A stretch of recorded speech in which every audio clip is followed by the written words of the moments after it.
Bismillahirrahmanirrahim. Alhamdulillahirabbil alamin wassalatu wassalamu ala asyrafil anbiya'i wal mursalin wa ala alihi washabbihi ajma'in. Rabbi shrah li sadri wa yassir li amri wahlul 'uqdatam min lisani yafqahu qawli. Assalamualaikum warahmatullahi taala wabarakatuh. Dan alhamdulillah kita meneruskan wacana falsafah sains Islam siri yang ketiga pada hari ini. Dan kita adakan agak lewat dari petang, daripada pukul 5 insya-Allah sampai pukul 7 sebelum kita berbuka. Jadi hari ini istimewa sikitlah sebab kita ambil waktu petang ketika keadaan paling dekat dengan nak buka puasa ini. Dan tajuk kita bawa pada hari ini juga satu tajuk yang saya rasa cukup besar dan berat, iaitu falsafah sains Islam, bumi, insan dan kehidupan. Bumi, insan dan kehidupan, ketiga-tiga bini adalah aspek yang cukup penting. Pertama, manusia itu sejak ia diciptakan, ia memang sentiasa melihat dunia ini, alam ini, apa yang ada di dunia dan alam ini, dan mereka sentiasa berfikir untuk mencari rahsia yang ada dalam alam ini. Maka falsafah alam dan manusia ini memang dibahaskan dengan sangat panjang, dan daripada dulu sampai hari ini kita melihat berkaitan di antara manusia dan juga alam, dan kita melihat bagaimana kehidupan terbentuk dengan gabungan daripada dua ini, iaitu manusia dan juga bumi. Jadi doktor, perbahasan tentang bab ini sebenarnya sangat panjang. Kalau hendak dikirakan 2 jam sebenarnya tidak cukup untuk membahaskan semua isu ini. Walau bagaimanapun hari ini kita akan bahaskan secara intensif dalam masa 2 jam perbahasan tentang bumi, insan dan kehidupan. Jadi bagaimana doktor kita mulakan mukadimah kita pada hari ini? Silakan doktor. Ya, terima kasih. Bismillahirrahmanirrahim. Assalamualaikum warahmatullahi wabarakatuh. Alhamdulillah. Alhamdulillahirrahmanirrahim. Assalatu wassalamu ala mursalin wa alihi washabihi ajma'in amma ba'du. Terima kasih kerana dapat bersama lagi dalam petang ini dalam kuliah falsafah sains Islam. Dan sebagaimana yang disebutkan tadi, kita fokus ialah tentang bumi, insan dan kehidupan. Dan sebelum kita pergi lebih jauh, marilah kita baca ayat surah Al-Baqarah. A'udzubillahi minasyaitonir rajim. Qala fiha tahyawna fiha tamutun wa minha tukhrajun. Shadaqal azim. Dan Allah berkata kepada Adam ketika baginda akan diturunkan ke bumi, di bumilah kamu akan hidup, di sanalah kamu akan mati, dan daripada bumilah kamu akan dikeluarkan. Inilah untuk menggambarkan bahawa bumi ialah tempat yang Allah ciptakan untuk kita tinggal sebagai Bani Adam, dan di sini kita akan hidup, di sini kita akan mati, dan kita akan dikembalikan semula kepada Allah SWT, sebagaimana yang disebut oleh para tafsir. Dan kalau kita lihat dalam konteks ini, saya hari ini ingin bawa para pendengar sekalian ke arah perbandingan di antara Islam dengan Judaism, antara Al-Quran, pendekatan Al-Quran, dan bagaimanakah yang dinyatakan oleh kitab Taurah yang ada sekarang. Al-Quran, surah pertama ialah Al-Fatihah, dan Taurah yang ada sekarang, surah pertama adalah Takwin. Takwin ataupun mereka sebut sebagai Genesis, menggambarkan perkara bagaimanakah Allah menciptakan alam semesta. Ada terdapat beberapa persamaan dan ada beberapa perbezaan yang ketara di antara Al-Quran dan Taurah yang ada sekarang. Dan kita percaya bahawa Taurah yang sebenarnya yang diturunkan pada Nabi Musa AS ialah perkara yang sama dengan apa yang turunkan kepada Rasul terakhir, Rasulullah SAW. Dan kita lihat di dalam konteks ini, di dalam Bible dikatakan bahawa pada satu hari ketika selepas Nabi Musa AS, ketika Joshua, iaitu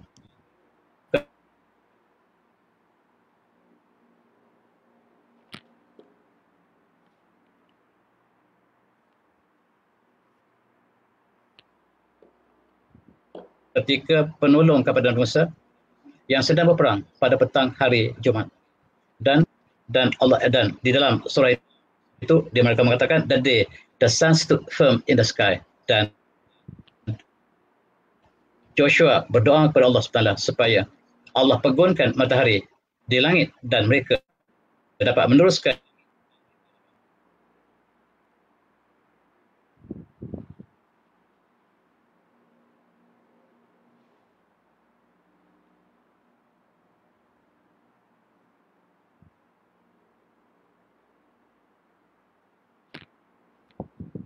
ataupun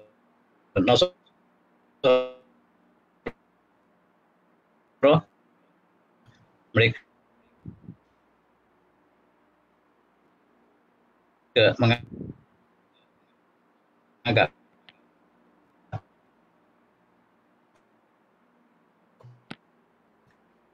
kita suci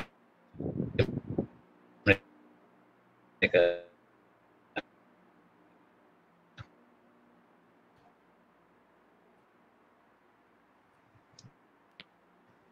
Oleh kerana dalam ayat tadi mengatakan bahawa Allah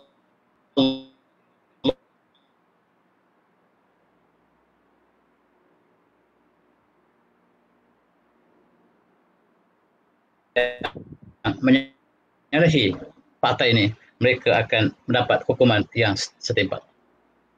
Dan inilah kita lihat model yang digunakan oleh mereka, iaitu menggunakan model bumi sebagai data, flat earth, dan langit sebagai separuh bulatan, separuh sphere. Dan apabila dibuka pintu langit, maka hujan pun turun. Dan inilah model yang digunakan oleh agama Kristian, oleh gereja.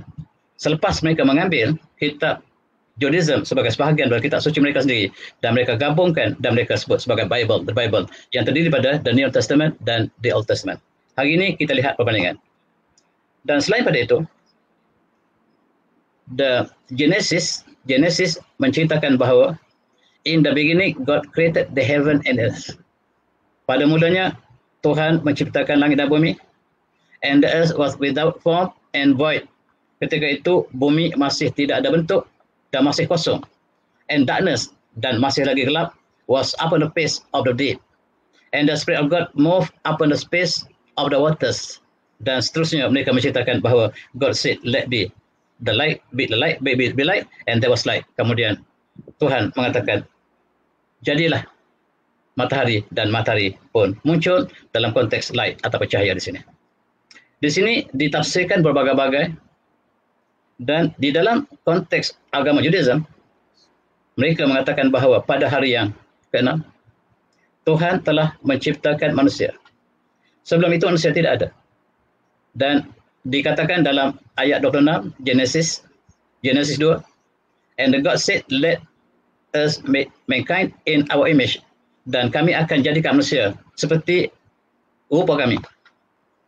Dalam agama Judaism, Tuhan sama seperti manusia rupanya, mata, telinga, hidung, dan inilah kepercayaan mereka. Sebab dalam surah ini disebut bahawa lebih baik biarlah kami ciptakan manusia seperti wajah kami.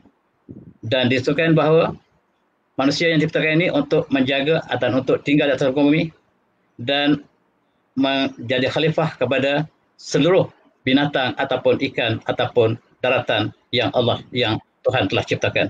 Dan so God created mankind in his own image, dan Tuhan mencipta manusia seperti rupanya sendiri. Dan inilah sebahagian daripada umat Islam ada yang berpegang pada mujassimah, yang menganggap Tuhan itu sama seperti makhluknya, dan subhanallah Allah menyatakan sebaliknya bahawa tiada siapa pun yang serupa dengan Allah SWT. Tetapi dalam Judaism mereka mengatakan manusia yang Allah ciptakan itu sama dengan penciptanya sendiri, dan subhanallah. Dan seperti yang disebut dalam Genesis lagi, dia mengatakan bahawa Allah menciptakan, Tuhan menciptakan seluruh ciptaannya daripada hari pertama sampailah hari ke-6. Dan dikatakan God saw all that he made, and he was very happy, as very good. Dan Tuhan melihat apa yang dia ciptakan, dan dia sangat berpuas hati dengan ciptaannya. Maka itulah hari yang ke-6. Dan hari yang ke-7, maka Tuhan telah selesai menciptakan segala kerjaannya, dan Tuhan pun berehat pada hari yang ke-7 yang mereka sebagai sahabat. Dan ini bercanggah sama sekali dengan Al-Quran bahawa Allah tidak pernah letih, Allah tidak pernah mengantuk, dan ayat kursi yang diturunkan menggambarkan sebalik daripada apa yang digambarkan di dalam Genesis ini. A'udzubillahi minasyaitonir rajim. Allahu la ilaha illa huwal hayyul qayyum, la ta'khudhuhu sinatun wa la nawm, lahu ma fis samawati wa ma fil ardi, man dhal ladzi yashfa'u 'indahu illa bi'iznihi, ya'lamu ma bayna aydihim wa ma khalfahum, wa la yuhituna bi shay'in min ilmihi illa bima syaa', wasi'a kursiyyuhu samawati wal ardi wa la ya'uduhu hifdhuhuma wa huwal 'aliyyul azim. Inilah yang disebut oleh Al-Quran menyalahi apa yang dikatakan kepada mereka oleh mereka, yang mereka mengatakan ialah kitab Taurat, sedangkan bercanggah dengan Al-Quran sama sekali. Dan mereka mengatakan pada hari yang ketujuh Tuhan berehat. Tuhan telah berehat sebab selepas menyelesaikan 6 hari penciptaannya, dan Allah menyangka bahawa Allah tidak pernah mengantuk, Allah tidak pernah tidur, dan segala yang ada langit dan bumi adalah punyaan Allah, dan tiada siapa yang dapat memberi syafaat kecuali dengan keizinannya, dan Allah mengetahui yang di depan mereka atau di belakang mereka, dan mereka tidak dapat mencapai ilmu Allah, tetapi Allah mengetahui segala-galanya. Dan kursi Allah, kerajaan Allah meliputi bumi dan langit, dan Allah tidak pernah letih daripada menjaga keseluruhannya.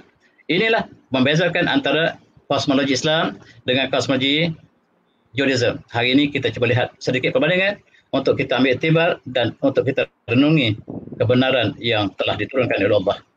Dan oleh sebab itu, berdasarkan kepada doktrin tadi, doktrin gereja, mereka mengambil the flat earth, bumi yang kita tinggal ini sebagai bumi yang lepir, dan apabila langit dibuka maka hujan pun turun, matahari berada di bawah bumi, di bawah langit, dan mereka beredar, bumi tetap dan matahari yang bergerak. Dan itulah yang dipegang oleh gereja selama ribuan tahun, dan bagi siapa yang menyalahi pegangan ini, maka dia akan dihukum hukum yang cukup dahsyat, iaitu dibakar hidup-hidup di atas pentas. Dan tuan-tuan kita lihat konflik yang berlaku apabila Galileo Galilei yang membuat model bahawa matahari berada di pusat universe dan seluruh planet termasuk bumi mengelilingi matahari. Bermaksud dia telah menyalahi gereja, dan dia berhak mendapat hukuman yang sangat berat, iaitu dibakar hidup-hidup. Apabila kita mengatakan bumi bergerak mengelilingi matahari, maka dia adalah satu kesalahan yang sangat dahsyat dalam doktrin Kristian ketika itu, dan orang yang menerima pada antaranya lah Galileo Galilei. Sahabatnya juga telah digantung, dibakar hidup-hidup sebelumnya, dan kali ini tibalah giliran Galileo yang menyatakan bahawa bumi bulat, bukannya dia lepir ataupun bukanlah dia sebagaimana flat earth, tetapi dia adalah spera, dan dia mengelilingi matahari. Dan bukan saja bumi yang mengelilingi matahari, tetapi ada planet-planet lain yang turut sama seperti bumi mengelilingi matahari, dan dia telah mendurhakai gereja, dan dia perlu dibawa ke mahkamah, dan dia dituduh di mahkamah. Akhirnya dia dapati bersalah. Hukuman yang harus dijalankan ialah dibakar hidup-hidup. Inilah pemandangan hari perbicaraan yang disebut sebagai Majlis Inquisition, yang bicarakan seorang saintis Eropah yang bernama Galileo, yang dihadapkan mahkamah kerana dia mengatakan bahawa matahari berada di tengah-tengah universe dan bumi mengelilingi matahari, dan ini menyalahi hukum yang ditetapkan oleh gereja, dan dia berhak dibakar hidup-hidup. Dan apabila jatuh hukuman, dia harus dibakar hidup-hidup oleh 9 orang kardinal, 7 lawan 2, dan dia harus dibakar pada hari yang sama. Tetapi kali terakhir, kardinal memberi keputusan. Keputusan ialah sekiranya kamu menarik balik perkataan kamu, kami boleh maafkan.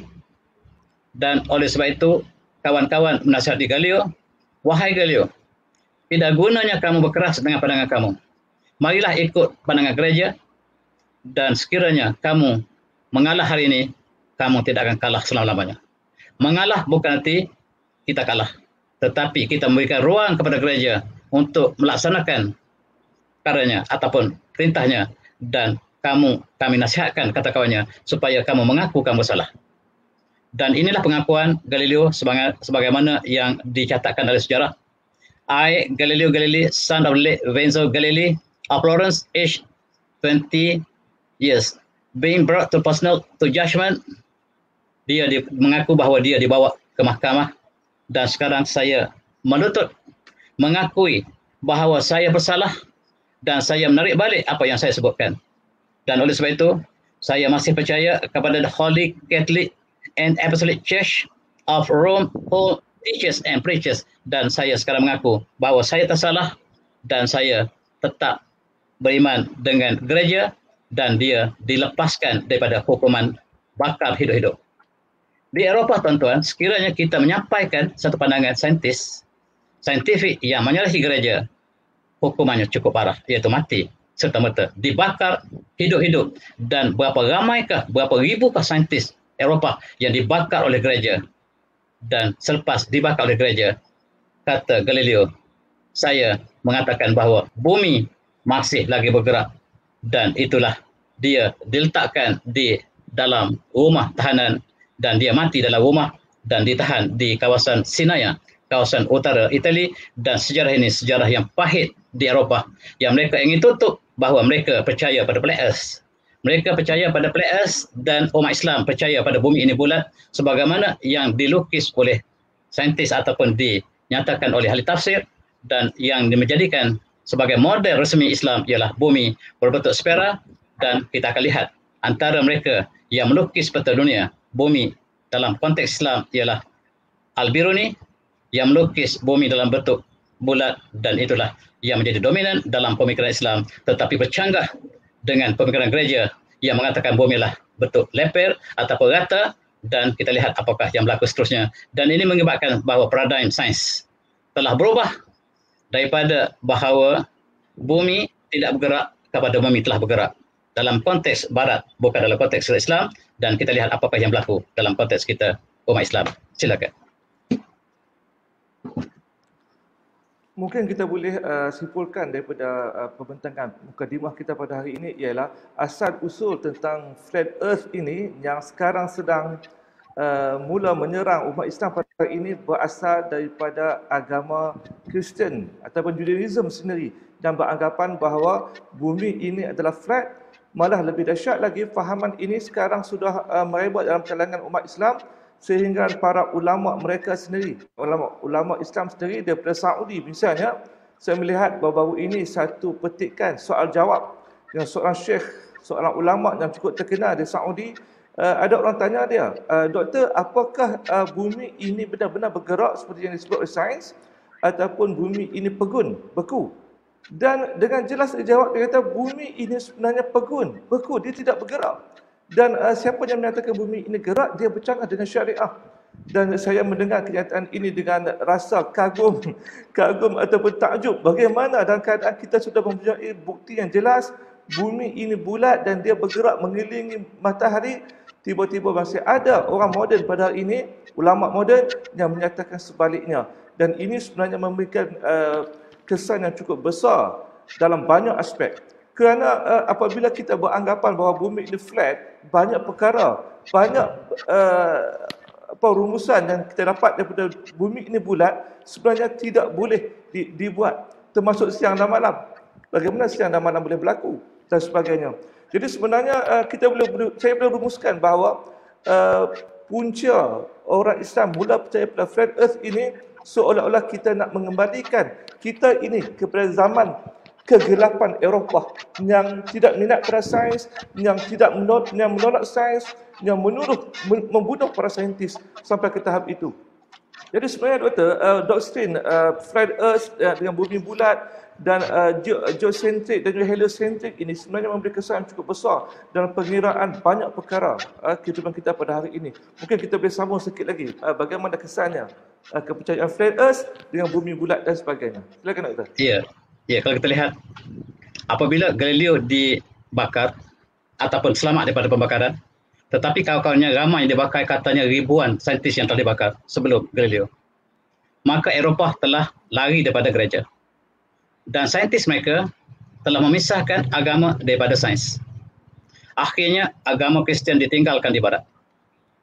Satu demi satu sendi agama Kristian telah terungkap di barat. Dan mereka ada harapan untuk datang ke timur dan mengembangkan di bumi yang baru. Di bumi yang lama, gereja telah ditinggalkan disebab apabila pemikiran saintifik menjelma di Eropah, mereka meninggalkan gereja sebab bercanggah secara head-on collision dengan saintifik. Dan oleh sebab itu, mereka semakin kurang pengaruh. Dan sekarang mereka melihat Islam menjadi agama yang sangat dimati oleh pemuda-pemuda Eropah. Sehingga pemuda Eropah telah berlomba-lomba untuk memanut Islam. Dan bagaimanakah untuk menyekat? Maka ditimbulkan bahawa Flat Earth ini dikatakan oleh Islam dan disokong oleh sebahagian ulama, khususnya daripada ulama Saudi. Dan ini menyebabkan disambung oleh sebahagian pemuda kita di negara kita. Bahkan di Indonesia, ketika saya dijemput untuk sampaikan ceramah perdana di Universiti Azhar Jakarta, dan saya berdepan dengan para pelajar PhD, pelajar-pelajar yang percaya kepada Flat Earth, dan inilah usaha mereka supaya Islam dapat dekat apabila pemuda Islam telah mengambil alih pahaman yang diberikan oleh gereja, maka Islam bakal ditinggalkan sebagaimana gereja ditinggalkan di Eropah hanya kerana mereka mengatakan bahawa bumi ini Flat Earth ataupun bumi rata, dan ini mengubah paradigm yang berlaku dalam sejarah Eropah. Dan kita teruskan sedikit. Apabila mereka mengatakan bahawa Tuhan telah berehat pada hari Sabtu, subhanallah, dan pada hari itu dipanggil hari Sabat, maka umat Yahudi harus bercuti pada hari Ahad, pada hari Sabtu. Dan mereka bercuti sampai hari ini, hari Sabtu. Hari Sabtu bermula pada awal jatuh matahari pada petang hari Jumaat. Dan mereka menjadikan hari Sabtu ialah hari berehat sama seperti Tuhan mereka. Dan oleh sebab itu tidak boleh dilakukan sebarang pekerjaan pada hari Sabtu. Pada mula kewujudan agama Kristian, mereka juga pergi kepada rumah ibadat yang sama dengan orang Yahudi. Mereka pergi ke sinagog dan mereka mengatakan Tuhan ada 3, Trinity, tetapi orang Yahudi mengatakan Tuhan satu sama Islam. Dan mereka terpaksa terpisah dan mereka membawa hari cuti mereka pada hari Ahad bagi Kristian, dan Judaism kekal pada Sabtu. Dan apabila kita dijajah, kita masih bercuti pada hari besar ataupun hari rehat orang Yahudi dan hari orang Kristian pergi gereja. Walaupun kita sudah merdeka, tetapi dari segi budaya kita masih belum merdeka. Apakah yang berlaku sebenarnya? Sebab dikatakan hari ketujuh ialah hari Sabat, hari Sabtu. Dan hari Sabtu ialah hari rehat bagi mereka. Dan inilah yang menjadi pertikaian. Dan kita lihat bahawa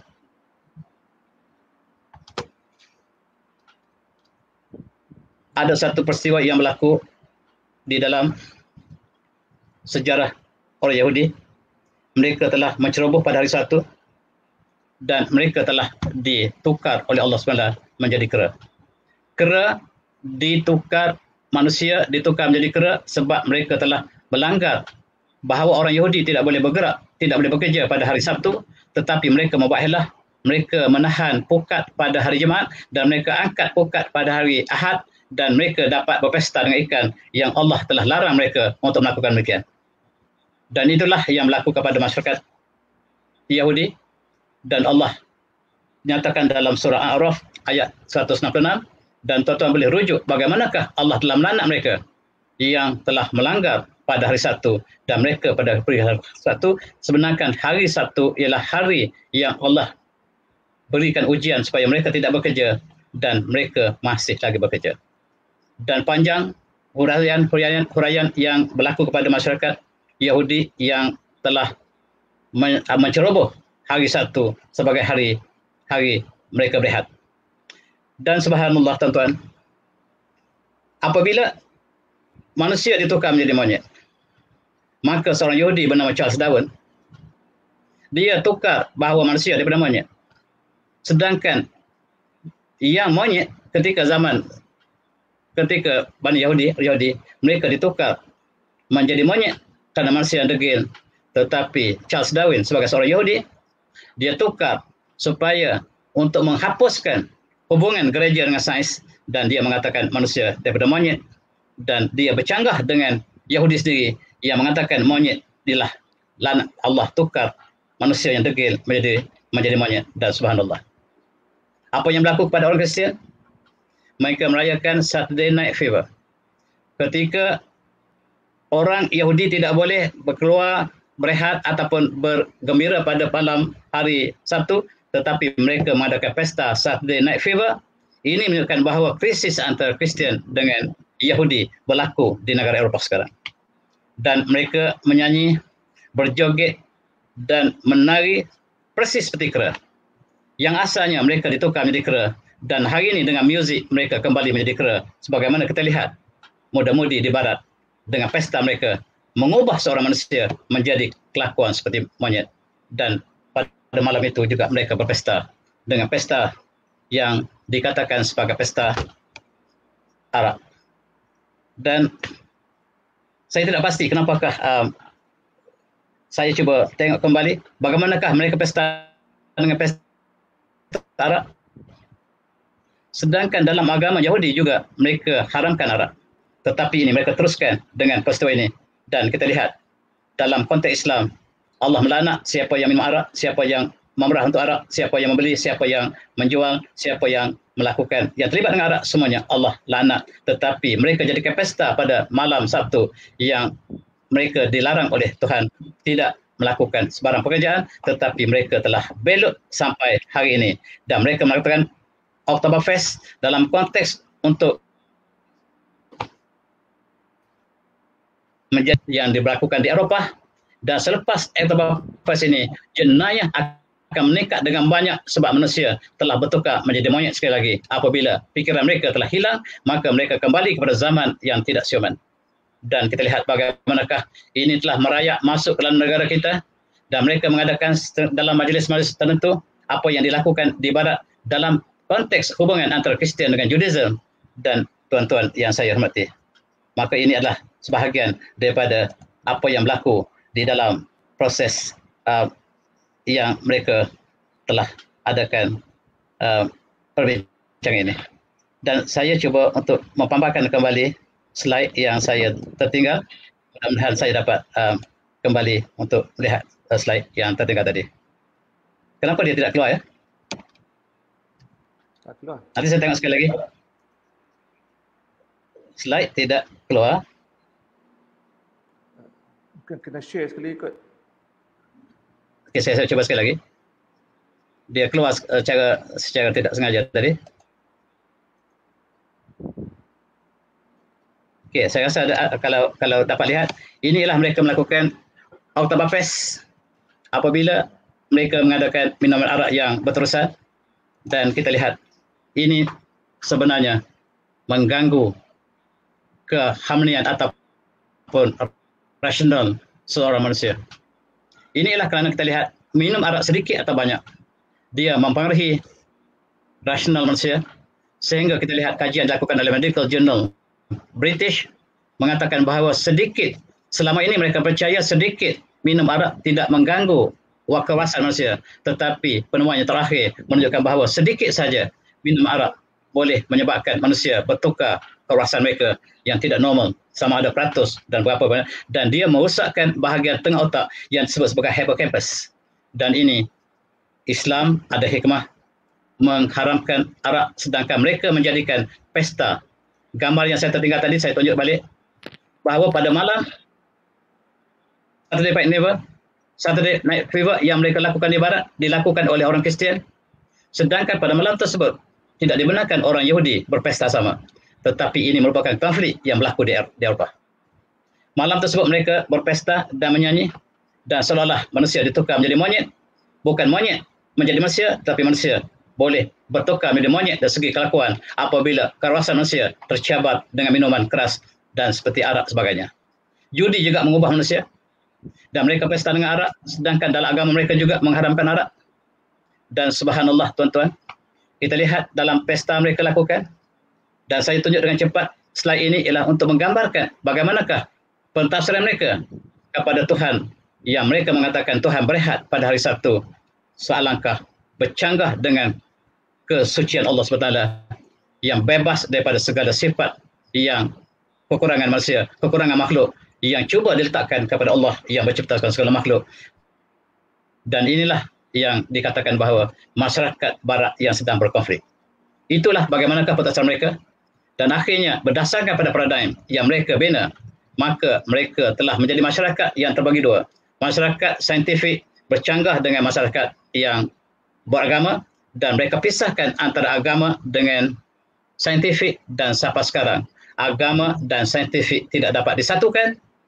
itu ialah masalah barat. Dia tidak ada kena dengan umat Islam, tetapi umat Islam turut menjadikan paradigm mereka sebagai paradigm yang diikuti dalam sejarah pengajian yang dilakukan dalam negara umat Islam. Sebab kita dipengaruhi oleh mereka, kita menjadikan paradigm mereka sebagai paradigm yang kita ikut bersama. Dan saya serahkan untuk ulasan. Silakan. Dan hari ini kita melihat apabila sains, matematik dan ilmu lain semua yang datang daripada barat, dan sebenarnya kita menerima paradigma mereka, iaitu sains dan agama memang tidak boleh dicantumkan. Dan kalau di barat mereka menolak Kristian, menolak gereja, dan di Malaysia mereka menolak agama Islam dan juga masjid dan juga pondok dan sebagainya. Kerana beranggapan untuk menjadi lebih maju, maka kita hendaklah memisahkan agama dan kehidupan. Barulah kita boleh maju, dan inilah sebenarnya perkara dogma yang paling bermasalah dalam dunia pada hari ini, iaitu pemisahan antara agama dan kehidupan. Bukan soal puasa, kita boleh puasa, kita boleh bersolat di masjid, kita boleh pergi haji dan sebagainya, tidak ada masalah.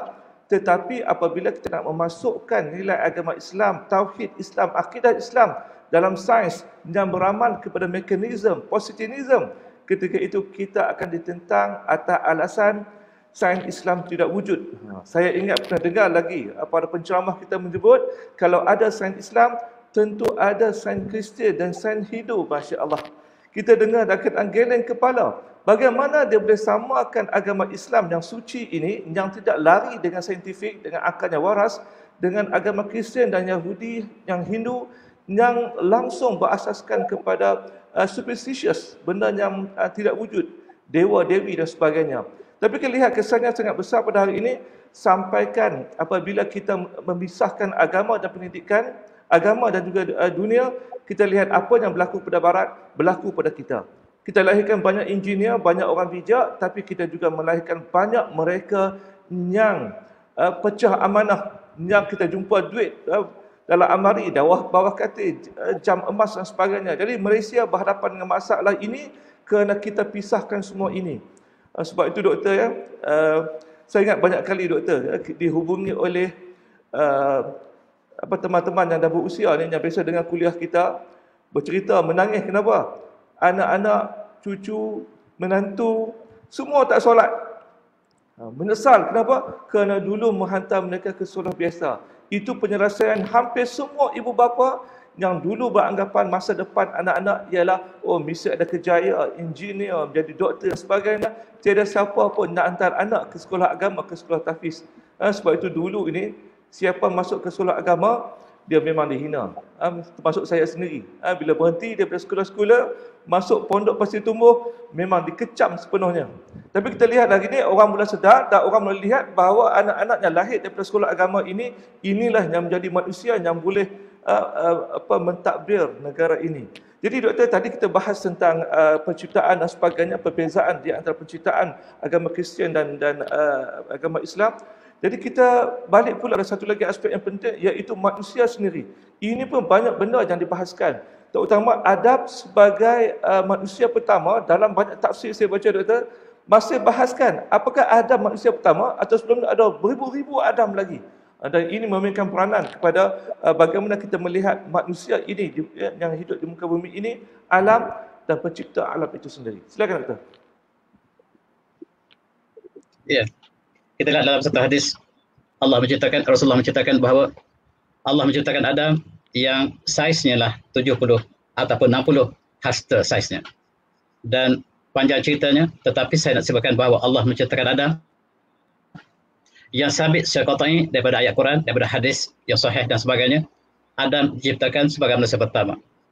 Dan sebelum Adam tidak ada manusia, yang adalah kehidupan yang lain, dan Adam diciptakan dalam saiz yang sangat tinggi berbanding kita pada hari ini, dan tingginya kita boleh ibaratkan ini sebuah universiti di Timur Tengah. Cuba menggambarkan saiz Nabi Adam AS, dan dia gambarkan dengan manusia moden. Tuan-tuan melihat dalam gambar ini barangkali tidak jelas. Saiz manusia moden ialah saiz 7 kaki sekarang, berbandingkan dengan 60 hasta. Bukan hasta kita, tetapi hasta Adam AS. Dan tuan-tuan boleh bayangkan, manusia semakin lama semakin menyusut. semakin lama semakin nyusut saiz di atas muka bumi. Sebagai khalifah, maka keperluan untuk bertemu, untuk memulakan kehidupan di atas bumi sangat-sangat dahsyat, sangat sukar, dan Allah berikan saiz yang besar dan saiz yang tinggi untuk keperluan mereka, dan semakin lama semakin kecil, yang terbalik dengan teori evolusi yang mengatakan dulu monyet kecil, manusia semakin tinggi, dia bercanggah secara head-on collision, secara berdepan dengan perhaban wahyu yang diberikan oleh yang disampaikan oleh baginda Rasulullah dalam banyak hadis. Dan dalam kajian DNA yang dilakukan oleh National Geographic pada tahun 2005 lepas, mereka mengembara ke seluruh dunia untuk melihat Y kromosom. Dalam mitochondria kita ada kromosom Y ini dipreserve daripada ayah datuk moyang kita lelaki, kita preserve Y kromosom turun temurun. Dengan mengkaji Y kromosom ini, National Geographic di belakangnya lah Yahudi telah mengembara ke seluruh dunia untuk mencari apakah hubungan antara manusia dengan manusia yang sebelumnya. Dan mereka dapati bahawa seluruh manusia berakhir dengan seorang ayah. Dan ayah itu mereka boleh pinpoint tentang warna kulitnya. Dan mereka mengatakan warna kulit manusia pertama ialah antara warna tanah, merah, kuning dan hitam. Dan itulah gambaran yang diberikan oleh National Geographic. Mereka melakukan saintifik dan berakhir dengan Y kromosom bertumpu kepada satu ayah saja. Dan ini telah memasukkan sama sekali teori evolusi yang mengatakan manusia datang daripada monyet yang pelbagai dan manusia hanyalah menumpu kepada satu ayah. Maksudnya teori evolusi terbatal secara resminya apabila kajian tentang kromosom dan kromosom Y dijalankan oleh saintis sekarang. Dan ini sangat indah apabila kita mengingat kembali khutbah Rasulullah di Padang Arafah pada tahun haji yang terakhir baginda. Rasulullah mengatakan, ya Yohanes, inna rabbakum wahid, wahai manusia sekalian, sesungguhnya Tuhan kamu Tuhan yang satu, wa anna abakum wahid, dan sesungguhnya ayah kamu satu. Ala la fadla li arabiyyin ala ajamiyyin, tidak ada kelebihan orang Arab kata seorang bukan Arab. Tidak ada kelebihan orang bukan Arab kata Arab. Wala aswada ala ahmara, tidak ada kelebihan orang kulit hitam kata kulit merah. Wala ahmara ala aswada illa bittaqwa, dan tidak ada kelebihan orang kulit merah ke atas kulit hitam kecuali manusia yang diisytiharkan oleh Rasulullah. Dan ini menyalah apa yang dianggap bahawa terdapat manusia sebelum Adam AS. Dan kalau ada makhluk yang bukan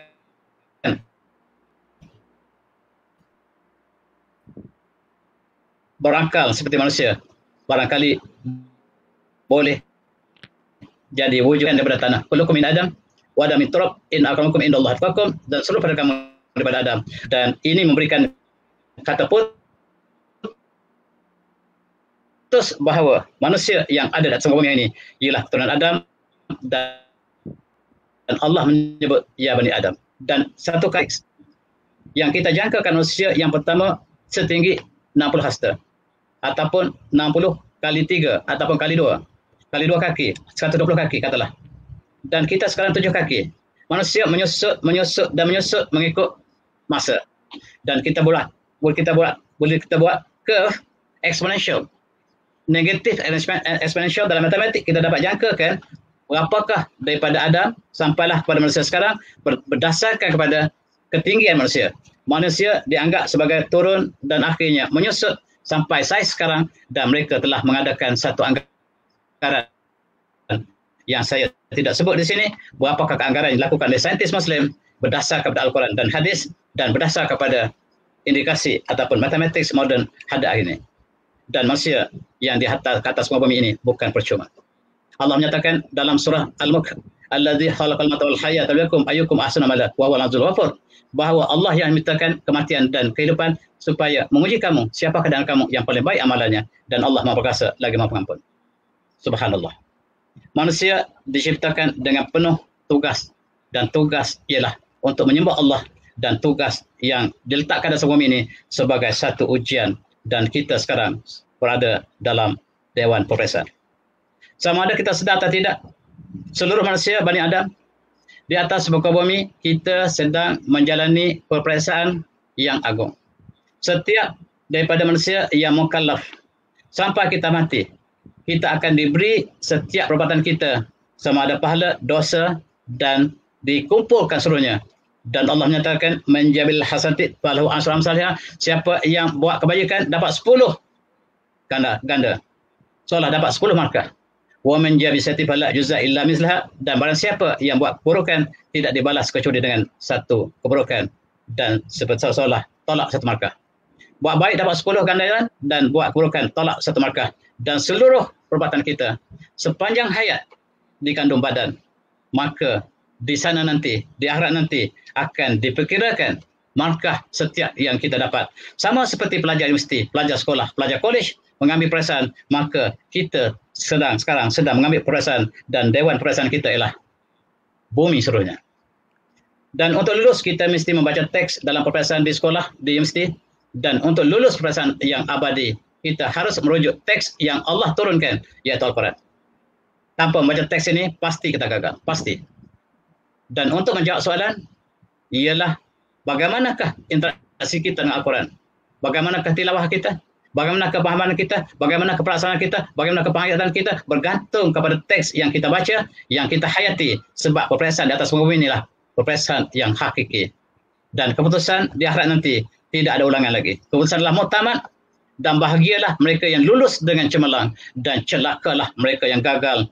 Dan keputusan adalah muktamad, tidak ada sebarang ulangan sebagaimana yang dilakukan di atas muka bumi. Dan itu maksud kehidupan manusia, ialah sedang diuji oleh Allah SWT. Kita dilahirkan, kemudian kita menjadi remaja, menjadi dewasa, menjadi tua, dan akhirnya mati. Bukan percuma, selepas saja kita mukallaf, kita telah balik, kita telah sempurna akal, kita dipertanggungjawabkan dengan syarah. Dan bumi yang terbentang ini sebagai tempat ujian kita seluruhnya. Dan syariat Allah inilah sebagai ujian kita, apakah kita melaksanakan atau menolaknya. Dan kita menumpang bumi Allah, kita menggunakan segala nikmat Allah, dan alangkah malang sekiranya kita kufur dengan syariat Allah. Kita menentang Allah, kita menentang janat Allah, kita menentang cara hidup Allah. Dan inilah yang kita sedang diuji. Agak-agaknya berapa ramai keadaan kita yang bakal berjaya, dan berapa ramai lagi yang akan gagal, wa'udzubillah. Dan kita berharap kita berjaya dunia dan akhirat. Dan kita bayangkan satu masa dulu kita tidak ada apa-apa, seketul darah, ataupun kita berada dalam perut ibu kita sebelum kita dilahirkan, cukup naif, tidak ada nama, tidak ada pangkat, tidak harta, dan tiba-tiba kita dilahirkan dengan penuh nikmat Allah. Dan kita menjerit, terperanjat, kita sangka dalam rahim ibu kita dunia yang luas. Rupa-rupanya bila kita sampai dunia ini, kita terperanjat bahawa dunia yang kita sangka luas dalam perut ibu kita, rupa-rupanya bercanggah sama sekali dengan apa yang kita hadapi sekarang. Dan kita lihat bayi yang menangis, yang dilahirkan menangis, tetapi jangan lupa azan di telinganya, Allahu Akbar, Allahu Akbar. Jangan-jangan dia lupa nanti bahawa dia dengan penuh nikmat Allah dikeluarkan daripada perut ibu dan dijadikan sebagai seorang bayi yang berhak menerima segala nikmat Allah. Dan jangan-jangan takut dia lupa besar nanti bahawa Allah lah yang memberikan nikmat untuk dia datang ke bumi ini dengan segala penuh rahmat ilahi, dan semakin lama semakin besar. Tetapi sayang, ramai manusia yang lupa jalan kembali, dan Allah menyatakan jalan syukur dan jalan kufur, tetapi ramai yang memilih jalan kufur. Mereka berlomba di jalan raya, dan kita mengajak marilah kembali berjalan lurus. Mereka mengatakan kami sekarang sedang berlomba di jalan lurus, dan mereka mati jalan lurus di highway. Dan itulah anak bangsa kita yang telah lupa jalan kembali. Dan inilah antara tugas manusia yang kita harus peringati antara satu sama lain. Lebih lagi bulan puasa yang mulia ini, maka kita sebenarnya sedang dipertanggungjawabkan setiap apa yang kita lakukan. Dan sebahagian lagi mereka menjadikan dunia ini sebagai tempat untuk berhibur.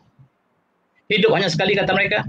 Mari kita gembira sepenuhnya. Alangkah salahnya mereka. Beritahu, anda salah. Yang sebenarnya, yang sekali ialah mati. Hidup akan ada sekali lagi di akhirat. Oleh sebab itu, setiap apa yang kita lakukan akan dipertanggungjawabkan di akhirat nanti. Dan kita lihat pemuda kita, barangkali mereka tersesat. Dan tugas kita, orang tua dan seluruh masyarakat, untuk membawa mereka kembali ke jalan yang benar. dan tugas ini cukup mencabar, dan kita lihat apabila sahabat tua, penyelesaian tidak ada guna lagi. Masa muda yang digunakan dengan sepenuh kepalsuan, menjalani hidup yang penuh kepalsuan, tetapi ketika hari tua, hari yang cukup derita, apabila kita mengerti seluruh kehidupan kita digunakan untuk menentang Allah dan wazubillah. Alangkah indah sekiranya kita menjadikan setiap ruang hidup kita untuk taat pada Allah dan menerusi segala syariat yang Allah telah turunkan, dan kitalah manusia yang patuh tunduk kepada Allah, dan itulah seorang muslim. Dan akhirnya kita akan dibawa ke perkuburan, sama ada kita kaya ataupun miskin, kuat ataupun lemah, cantik ataupun tidak cantik, semuanya akan berakhir tempat yang sama. Dan tempat inilah tempat terakhir, dan kita akan diletakkan di situ sebagai tempat transit kita untuk kembali ke zaman, ke dalam baqa, dan sebelum hari penghisapan yang Allah akan umumkan keputusan kita, maka kita berehat di sini sebagai transit untuk kita sampai pada dunia yang lain, dan perjalanan kita masih panjang. Dan sekiranya kita selamat di sini, insya-Allah kita selamat di depannya. Tetapi sekiranya di sini tidak selamat, maka di depan lebih dahsyat lagi, sebagaimana yang disebut dalam sirah ataupun dalam hadis-hadis Rasulullah yang sahih. Dan itulah kehidupan kita, bukan percuma.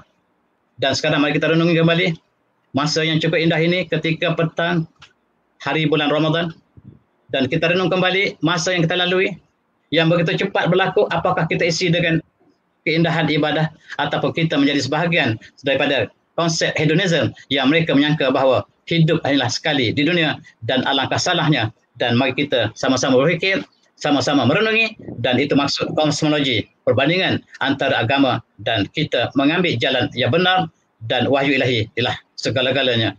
Dan itulah barangkali kehidupan ataupun matlamat kehidupan di dunia cukup mencabar, dan kita sebenarnya berada di dalam Dewan Perpecahan, dan bumi ialah Dewan Perpecahan seluruhnya. Silakan. Dan inilah konsep pendidikan. Kita belajar tentang alam, tentang penciptaan alam, tetapi kita kembalikan penciptaan itu kepada penciptanya. Bukan kita melihat alam, tiba-tiba kita taksub kepada alam dan kita puja alam, seolah menyembah alam. Sebaliknya kita memuja penciptanya.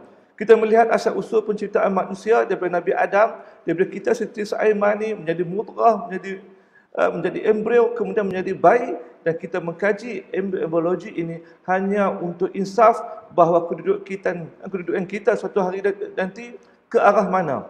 Asal kita daripada segumpal darah seorang bayi yang tidak ada apa-apa, lahir malah bukan tidak ada pangkat, tidak ada nama, malah tidak ada pakaian.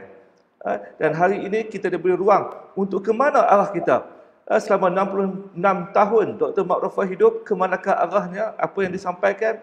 Selama 46 tahun saya hidup, apakah 46 tahun itu ditujukan kepada Allah, kepada akhirat, dan berapa usia pelajar-pelajar dan pendengar pada hari ini. Akhirnya kita tetap akan mati. Itu yang kita ulang-ulang banyak. Sebab itulah kegembiraan pada kita hari ini, walaupun kita penat berpuasa, para pelajar di Sina doktor tak cuti. Mereka tetap belajar 10 jam sehari. Mereka terpaksa masak sendiri, sahur masak sendiri. Itu pun petang-petang mereka masih gagah untuk main bola lagi.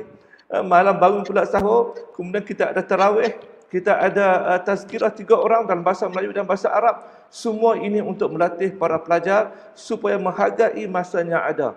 Agak-agak kalau pelajar ini berada di rumah, apakah mereka akan sembahyang tarawih? Saya ingat tidak. Sebab kita lihat doktor, sebelum PKP ini, ketika kanak-kanak boleh berada di masjid hari Jumaat pada waktu tarawih, berapa peratus anak-anak kecil dan remaja pergi betul-betul bersolat. Saya ingat ramai yang main. Hari Jumaat, bawa handset, main handset di belakang tandas. Bila orang balik Jumaat, mereka pun balik sama-sama juga. Maksudnya mereka tak sembahyang langsung. Inilah didikan yang kita berikan kepada anak-anak kita. Maaf saya sebut, tapi bangsa Melayu, bangsa Malaysia adalah bangsa yang tak bersolat, tak sembahyang. Dan ini yang kita cuba ubah. Dan bila kita lihat penciptaan langit, penciptaan alam, dan juga penciptaan manusia sendiri, maka kita lihat bumi ini diciptakan khas untuk manusia. Tidak ada bumi lain, planet lain yang diciptakan ada manusia. Hanya bumi saja. Ini menunjukkan bahawa bumi Dan seluruh alam dan luas ini diciptakan untuk manusia. Apakah kita manusia tidak bersyukur lagi? Jadi doktor, kita teruskan lagi perbahasan kita tentang manusia dan penciptaan manusia, kehidupan kita ini. Silakan doktor. Ya, kita lihat bagaimanakah Allah ciptakan bumi berdasarkan pada hadis-hadis yang dinyatakan oleh baginda Rasulullah dan juga dapat Al-Quran. Dalam surah An'am, Allah menyatakan bahawa auzubillahi minasyaitonir rajim wa hadza kitabun anzalnahu mubarakun wa musaddiqul ladzi baina yadayhi wa yatadru ummul qura wa man haulaha walladzina yu'minuna bil akhirati yu'minuna bihi wa hum ala sakan, penuh keberkatan yang membenarkan kitab yang datang sebelum kamu, supaya kamu ya Muhammad, supaya memberi amaran kepada penduduk ummul qura dan yang sekelilingnya, dan mereka yang beriman dengan akhirat, mereka beriman dengan kitab Allah, dan mereka sentiasa menjaga solat mereka. Di sini syahid kita ialah ummul qura. Allah menyatakan Mekah sebagai ummul qura, dan kenapakah Allah menyebut bahawa Mekah adalah ummul qura? Dan inilah dibahas dalam konteks agama, wahyu dan geologi. Dan kita lihat hari ini Mekah berada di tengah-tengah daratan. Sekiranya kita kumpul seluruh daratan yang disebut al-ard dalam bahasa Arab. Dalam bahasa Arab, al-ard banyak maksudnya. Maksudnya lah spera bumi, maksudnya daratan, maksudnya soil, maksudnya lah tanah yang kita gunakan sedikit ini pun kita panggil ard. Dan kita juga diciptakan daripada turab juga ard. Dan bila Allah sebut ard, yang mana dalam konteks daratan ataupun bumi seluruhnya. Dan kita lihat Mekah masih berada di tengah-tengah daratan. Dan apakah hubungan dengan ummul qura? Kalau kita lihat dari segi geologi, yang dikatakan bahawa dari segi geografi, Mekah berada di tengah-tengah. Kalau kita lihat di Amerika, di Asia, maka tempat yang paling jauh ke timur daripada Mekah ialah Siberia. Jauhnya sekitar 11.000 km. Kepada sebelah timur di barat yang paling jauh ialah Australia, jaraknya lah 13.000 km lebih kurang. Mekah ke New Zealand, tempat yang paling jauh di selatan timur ialah 15.000 km. Mekah dengan Alaska yang paling utara di barat ialah 11.000 km. Mekah dengan Mexico jaraknya lah 14.000 km. Dan Mekah dengan Amerika Selatan dan tempat yang paling hujung Masyarakatan jauhnya lah 13.000. Maksudnya Mekah berada sekitar 13.000 di sekitar tanah yang terakhir.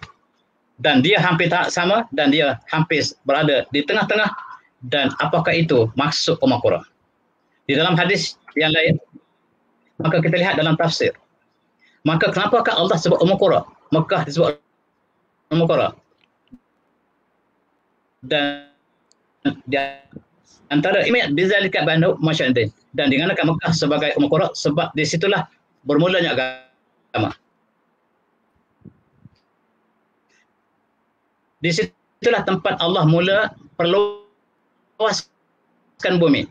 Asalnya bumi ini sangat sempit dan sebab dia adalah di tengah-tengah daratan, dan sebab musim haji manusia bertumpu. Dan kita lihat juga dalam tasbih lain, umpamanya dia mengatakan bahawa sumet ummul qura lianna surut al wa qiblatuhu, dan disebut sebagai ummul qura sebab dia adalah pusat yang di tengah-tengah daratan.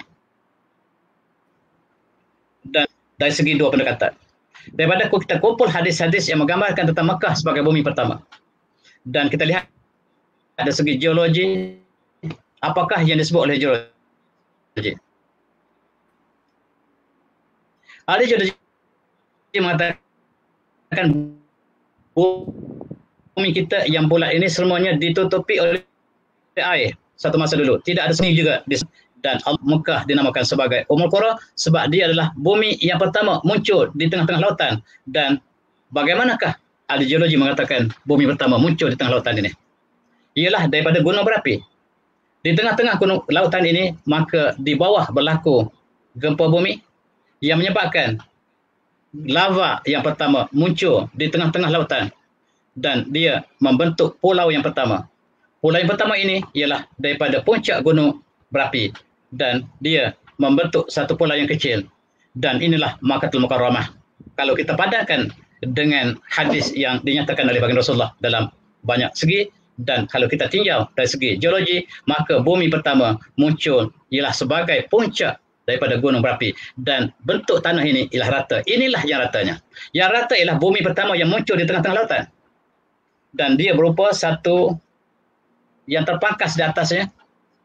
Dan inilah bumi pertama yang disebut sebagai Pangea dalam istilah geologi, dan dalam hadis dikatakan bahawa bumi yang pertama muncul di tengah lautan ialah di tempat Kaabah sekarang, sebagaimana yang dalam hadis yang mauquf dikatakan bahawa Baitul Haram awwalu ma az-zahra ala wajhil ma inda khalqis samar zabdah, iaitu katlah min az-zabat bayda fahujat min tahtiha. Dalam hadis mauquf ini dikatakan bahawa permulaan pada bumi ialah satu tanah yang kecil yang berwarna putih, dan dia adalah berada di tempat Mekah sekarang, di Baitul Haram sekarang, di Baitullah Al-Haram sekarang.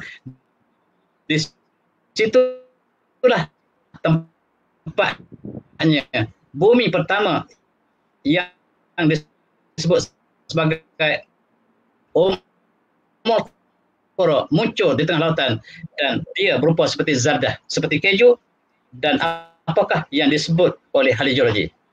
Ahli geologi mengatakan bahawa lahir daripada lava dia menjadi semakin mengeras dan bentuknya lah putih seperti mentega, dan Rasulullah menyebut dalam hadis tadi ialah katlah yang pertama, bumi yang pertama yang muncul di tengah lautan ialah seperti katlah seperti zabat bayda wadiat min tahtiha, dan di sinilah permulaan kepada daratan yang Allah perluaskan, terbentuklah pulau, terbentuklah benua dan sebagainya, dan itulah pendekatan yang kita lihat daripada wahyu. Dan kita lihat ahli geologi juga sepakat mengatakan bahawa ada tempat bumi pertama yang muncul tengah laut, tetapi mereka tidak pinpoint di manakah tempat itu, dan mereka sebut itulah sebagai Pangea. Pangea dalam bahasa Latin maksudnya Omokoro, sama seperti istilah yang Allah gunakan. Ahli sains juga menggunakan istilah yang sama, dan mereka sebut Pangea ialah sebagai bumi yang pertama, dan dia adalah di Mekah sekarang. Inilah gambarannya. Gambarannya apabila bumi pertama yang Allah ciptakan ialah berpusat di kawasan Semenanjung Arab, diperluaskan, dan Allah perluaskan bumi ke seluruh bulan atasnya, bukannya bumi, dan al-ard ini boleh bermasuk daratan. Inilah model bumi. Apabila Allah telah perluaskan bumi, dia telah membentuk berbagai-bagai benua dan sebagainya, sehingga sekarang kita masih dapat perhatikan pergerakan bumi ini berlaku, dan kita sebut sebagai continental shift. Maksudnya benua masih dinamik, benua masih bergerak, dan Allah menyatakan Allah lah yang perluaskan bumi yang asalnya daripada satu tempat yang sama. Dan di Mekah lah Allah sebut berbagai cerita kisah, antaranya Allah menyebutkan dalam surah Al-Baqarah, wa isqala Ibrahim rabbi ja'al hadza baladan amina warzuqhum minats thamarat man amana billah wal yawmil akhir wa man kafara matuhu qulila thumma atru ila adzabin nar wa bisal masir. Itulah kisah Nabi Ibrahim apabila dia berada di Mekah. Dia berdoa supaya Allah jadikan bumi Mekah bumi yang aman, dan memberikan rezeki kepada penduduknya daripada babahan bagi mereka yang beriman pada Allah dan hari akhirat. Tetapi Allah mengatakan bahawa kepada orang kafir pun dia akan berikan nikmat yang sementara, kemudian di akhirat dia akan dibawa ke azab yang pedih, tempat yang seburuk-buruk kediaman. Di sini kita lihat Nabi Ibrahim berdoa di tempat yang gersang ini, dan mengikut kajian geologi, maka Mekah ialah tempat yang gersang berada di antara gunung-gunung. Dan kalaulah sabit hadis yang nyatakan bahawa gunung yang pertama yang Allah ciptakan ialah gunung yang berada di tepi Kaabah, maka gunung ini sepatutnya, kajian geologi mengatakan sepatutnya dikaji oleh umat Islam untuk menunjukkan bahawa di sinilah batu batan yang paling tua di atas muka bumi. Tetapi sayang kita umat Islam tidak mengkajinya. Di sinilah kita lihat Nabi Ibrahim sampai di sini tempat yang gersang, ditinggal anaknya Ismail alaihissalam, dan berdoa supaya Allah jadikan bumi yang gersang ini sebagai bumi yang aman sejahtera. Dan hari ini Mekah telah muncul sebagai kota suci, kota yang paling aman di dunia, walaupun tidak pernah disiarkan di barat. Mekah dan Madinah menjadi kota yang paling aman di atas muka bumi, tetapi Barat tidak pernah menyatakan dalam statistik mereka. Di sinilah Nabi Ibrahim berdoa supaya penduduknya diberikan dengan buah-buahan. Subhanallah, hari ini kalau kita pergi ke Mekah, segala buah-buahan terdapat di Mekah. Buah-buah yang terbaik, tetapi tidak ada pohonnya. Pohon tidak ada Mekah, tetapi buah yang datang daripada seluruh dunia menumpuk ke Mekah. Dan ini berkat doa Nabi Ibrahim yang berdoa supaya warzuq allahu minats tsamarat. Dan kita dapat saksikan hari ini, tuan-tuan pergi umrah, dapat saksikan buah-buah yang terbaik dunia, semuanya berada di Mekah. Dan barangkali inilah berkat doa Nabi Ibrahim AS yang berdoa supaya buah-buahan diberikan kepada penduduk Mekah. Dan dalam hadis, dalam Ibn Abbas, yang mauquf kepada Ibn Abbas, yang dikatakan hadis bahawa dikatakan di sini ialah awalu baqah wadan berarti maudul bat, dan tempat yang Allah jadikan tempat bumi pertama di tengah-tengah lautan, tempat yang pertama Allah telah jadikan ialah tempat Mekah itu. Dan Allah jadikan bukit yang pertama ialah Abu Jabal Abi Qubais yang telah diruntuhkan oleh kerajaan sekarang di tepi Mekah. Dan dari segi konteks, kalaulah hadis ini sahih, tetapi dia adalah sebagai mauquf dan dia bersumber daripada Ibn Abbas yang dikatakan dia mendengar Rasulullah, tetapi dia adalah mauquf, tetapi dikatakan bahawa tempat itulah tempat yang pertama Allah ciptakan di atas muka bumi, ialah di kawasan Mekah, dan di tengah-tengah lautan itulah wujudnya Mekah.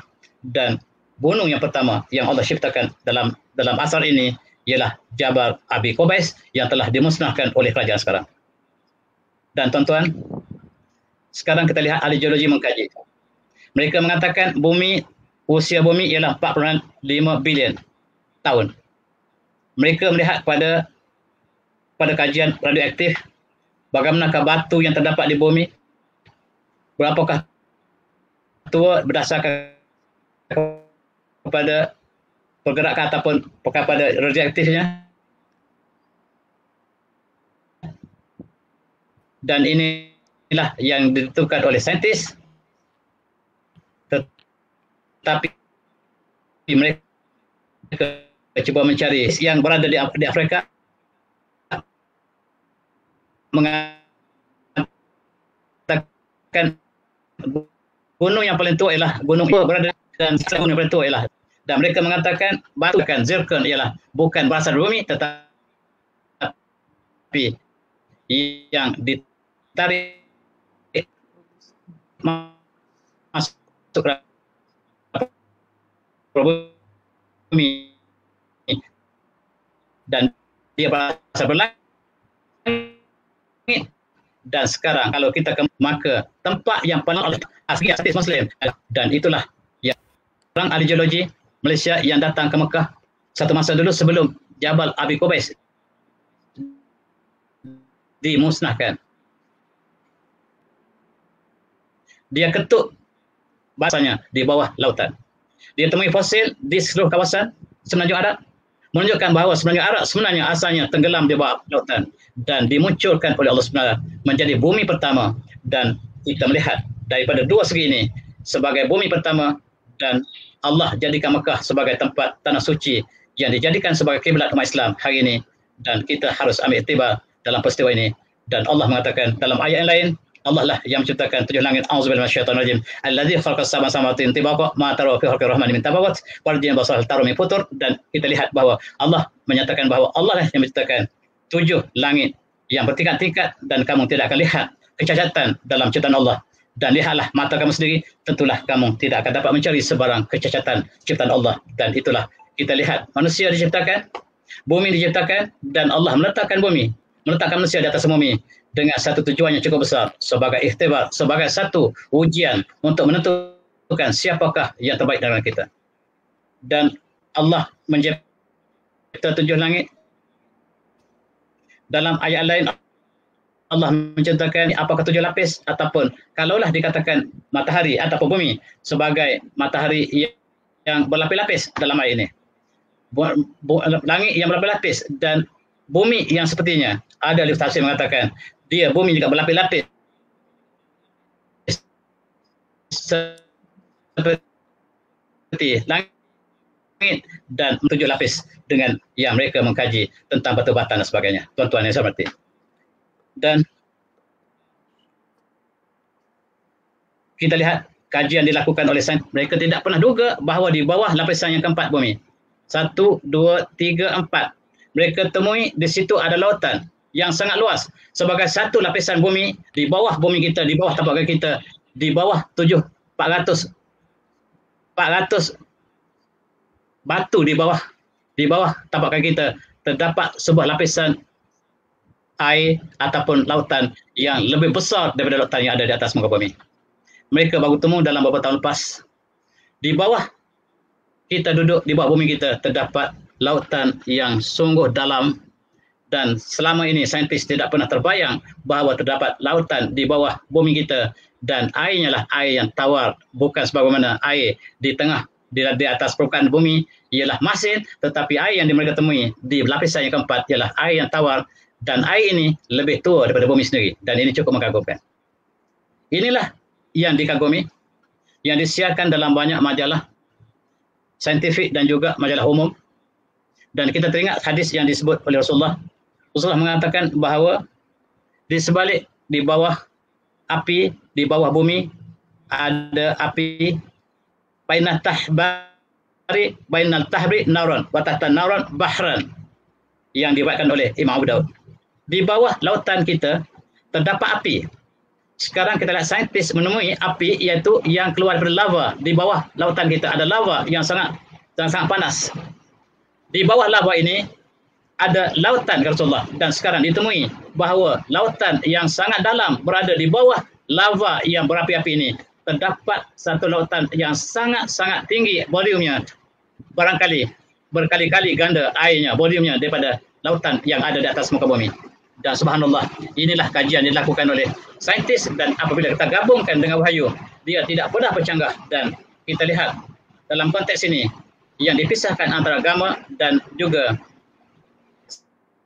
sains di barat ialah mereka sentiasa berkonflik. Kitab suci mereka berkonflik dengan fakta sains, dan mereka meninggalkan 100% gereja. Dan sekarang gereja tidak boleh hidup di barat, dan gereja dijual pada umat Islam. Tetapi mereka mengharapkan negara yang masih mundur untuk menerima agama mereka, dan mereka tumpukan kawasan-kawasan di timur yang masih belum ada kemajuan. Mereka mengharapkan agama mereka dapat dikembangkan di barat, di timur, dan itulah yang sedang mereka lancarkan sekarang. Dan inilah yang ditemui bahawa terdapat sebanyak 0,5 juta kilometer cube lautan yang berada di bawah bumi ataupun lapisan yang keempat. Dan cukup menarik, air yang ada atas bumi ini lebih tua daripada bumi sendiri. Bagaimanakah saintis untuk menjelaskan bagaimanakah air yang kita minum sebahagiannya lebih tua daripada matahari, lebih tua daripada bumi sendiri, dan inilah saintis tidak menjawab. Dan bagaimanakah mereka menahu bahawa air itu lebih tua daripada bumi? Berdasarkan isotop yang terdapat H2O itu, isotop itu yang ada isotop 16, ada isotop 17, isotop 18, dan yang 18 ini ialah isotop yang terbaru, yang tentulah dia lebih tua daripada yang lain. Dan ini menimbulkan satu persoalan, apakah yang terbentuk lebih awal, bumi atau langit? Dan sekarang saintis bercanggah apabila mereka temui yang di bumi lebih tua daripada langit. Dan teori mereka ialah langit lebih tua daripada bumi, tetapi apa yang mereka temui dalam konteks air di bumi lebih tua daripada langit. Dan mereka terpaksa mencari hipotesis lain, dan sains yang dibina di barat sentiasa berubah, tetapi wahyu ilahi adalah kekal abadi. Dan hadis yang sahih, sekiranya dia sahih, maka dia kekal abadi. Dan kita sekarang berdepan dengan dua pendekatan, dan Islam tidak pernah meninggalkan kajian empirikal, dan masing-masingnya menuju kepada satu arah yang sama. Sebab alam semesta Allah ciptakan, dan wahyu Allah turunkan, kedua ini datang kepada Allah yang sama, dan tidak mungkin berkonflik sekiranya kita mengkaji dalam bentuk yang kebenaran. Dan itulah yang dinyatakan dalam Al-Quran. Allah menggunakan wanzana minas sama'i ma'a biqadri waskana fil ardh wa inna ala zahabihi bihi laqadirun. Dan ahli tafsir mengatakan bahawa Allah kadang-kadang menggunakan anzalna, kadang-kadang Allah menggunakan nazalna. Tentu berbeza. Anzalna Allah turunkan serta. Barangkali Allah turunkan air serta dan disimpan dalam perut bumi. Dan inilah barangkali lauk yang keempat. Dan inilah satu cadangan yang dinyatakan oleh ahli tafsir moden hari ini. Sebab apabila membezakan antara nazala dengan anzala, sebagaimana Allah sebut, kadang-kadang Allah sebut anzalna, air daripada langit, dan Allah menggunakan hujan sebagai nazala. Dan tentulah pertamanya barangkali air turun sentak, tetapi selepas itu menjadi hujan yang turun setiap hari, dan sekarang hujan sedang lebat di luar, di tempat saya ini. Barangkali suara saya tidak dapat didengar dengan baik, dan kita lihat bagaimanakah Allah menciptakan tentang kejadian langit dan bumi, dan tidak ada selain pada Allah yang menciptakan langit dan bumi, yang berikan kita nikmat dan sebagainya, dan pada Allah lah kita beribadah, pada Allah lah kita menyembah, dan pada Allah lah kita berdoa. Dan itulah dimensi paradigm umat Islam dalam konteks mencari kebenaran dalam sains dan wahyu. Dan saya serahkan kepada Ustaz untuk teruskan. Dan kita hidup di bumi, dan bumi ini adalah rumah kita. Hari ini kita hanya melihat bumi, kita hanya pijak bumi tersebut. Kita tidak pernah lihat asal-usul penciptaan bumi. Kita tak pernah lihat apa yang ada di dalam bumi. Tapi hari ini, apa yang diterangkan oleh doktor sebenarnya, semua pendengar pasti mesti takjub bahawa bumi ini benar-benar diciptakan dengan sangat canggih, sehingga manusia sendiri tidak boleh menghuraikan sepenuhnya kandungan bumi, penciptaan bumi. Dan yang boleh kita putuskan ialah bumi memang diciptakan khas untuk manusia hidup di muka bumi ini sebagai khalifah, dan sebagai khalifah manusia yang diciptakan ini di bumi ini sepatutnya pijak di bumi yang sama, kan, hidup di bumi yang sama. Kenapa kita hendak melawan kepada pencipta bumi ini, seolah-olah kita lebih kuat daripada bumi ini, sedangkan penciptaan langit dan bumi jauh lebih susah daripada penciptaan manusia. Jadi itulah yang kita lihat perbezaan di antara sains barat dengan sains Islam, ialah sains Islam kita mempunyai wahyu yang boleh memberikan arah kepada kita ke arah mana kita nak kaji sains ini. Sedangkan sains barat pula dia berdasarkan penemuan semata-mata, dan penemuan ini sentiasa berubah. Ini mungkin bagi orang agama yang tak jelas tentang sains, mereka doktor beranggapan sains ini fix, betul. Jadi apa saja yang sains sebut, mereka sangat takut untuk bercanggah arah. Sebab tu saya baca banyak penulisan-penulisan ulama Islam yang moden hari ini, yang mereka tawakuf tentang bahawa Nabi Adam adalah penciptaan manusia yang pertama. Mereka tawakuf. Mereka tawakuf tentang manusia diciptakan, bukan dijadikan secara evolusi. Mereka tawakuf kerana ia bercanggah dengan sains. Dan ini satu benda yang sangat pelik lah. Sedangkan kita telah pun jelas bahawa manusia diciptakan oleh Allah secara terus, malah semua makhluk-makhluk lain juga diciptakan oleh Allah. Hari ini sebahagian ulama sains, ada saintis Islam yang menerima evolution, menyatakan evolution hanya betul bagi manusia. Tapi penciptaan binatang lain ni mereka kata itu berlaku evolution. Ini pun benda pelik juga. Sebab kalau kita lihat tubuh kita ini komplit, lengkap, dan mustahil boleh berlaku evolution. Apatah penciptaan lembu, penciptaan serangga, penciptaan haiwan di lautan, di daratan. Tidak canggih dan boleh terbentuk secara evolution. Ini sepatutnya dibahaskan dengan lebih detail lagi. Tapi kita nampak di sini hari ini bahawa penciptaan alam ini sangat menakjubkan, dan dengan takjubnya ini kita tak takjub pada alam, pada bumi, tetapi pada pencipta yang satu. Dan pada bulan Ramadan yang mulia ini kita nak muhasabah diri kita bahawa kita hidup di bumi ini sementara satu hari nanti kita akan berada di bawah bumi. Maka ketika inilah kita mengambil peluang untuk beribadah sebanyak-banyaknya ketika kita masih di atas bumi. Jadi doktor, kita teruskan perbahasan kita pada bahagian yang berikutnya, insya-Allah. Ya, dan cuba kita lihat seterusnya ialah apabila kita melihat apakah bentuk bumi dalam konteks Islam. Dan kita lihat dalam surah Ar-Rahman, a'udzubillahi minasyaitonir rajim, ya ma'syarul jinni in istata'tum min an tanfudhu min aqtaris samar fanfudhu la tanfudhuna illa bisultan fa bi ayyi ala'i rabbikuma tukadziban. Wahai jin dan manusia, sekiranya kamu mampu untuk tembus daripada aqtar samar, daripada sudut ataupun daripada rantau langit dan bumi, silalah kamu tembusi. Kamu tidak mungkin tembusi kecuali dengan kekuatan, mukjizat, barangkali dengan saintifik. Syahid kita di sini ialah aqtar. Allah mengatakan aqtar samarah. Dan di sinilah kita lihat pentafsir ataupun saintis Muslim cuba melihat perkataan aqtar ini. Aqtar ini dalam bentuk umumnya seperti rantau, ufuk dan sebagainya. Tetapi makna sasar ialah qitrun ialah daerah. Qitrun ialah daerah au syai'an kazalik.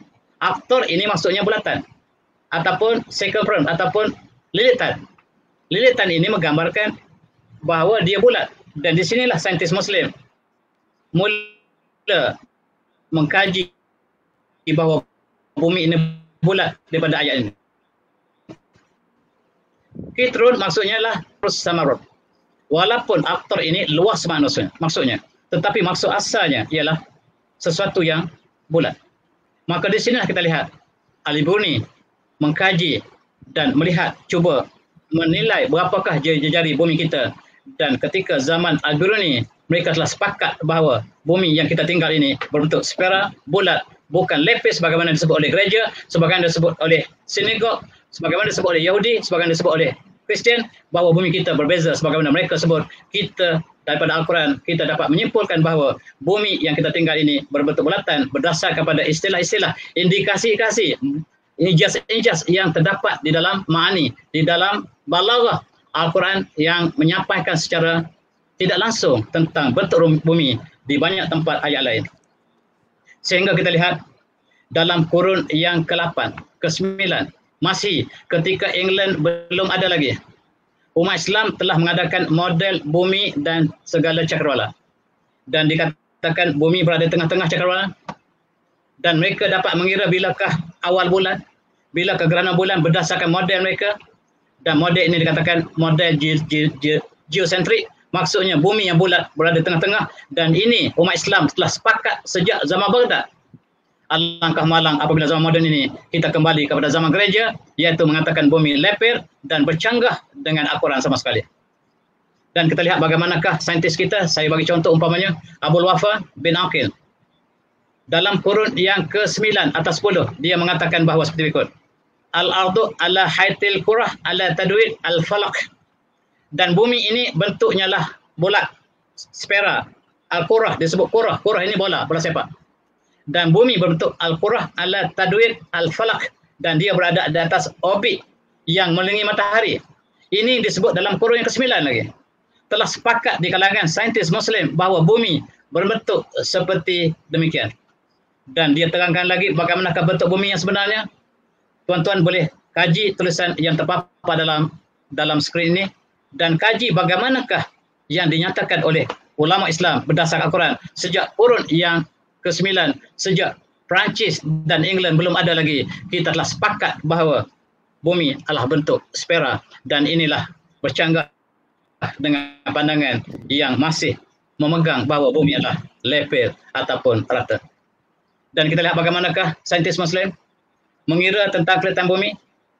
Dan bumi kita dikira oleh Al-Biruni berapakah bulatannya, dan mereka mencari dengan tepat berdasarkan pada tinggi gunung dan buat mereka melakukan satu sedikit ujian matematik.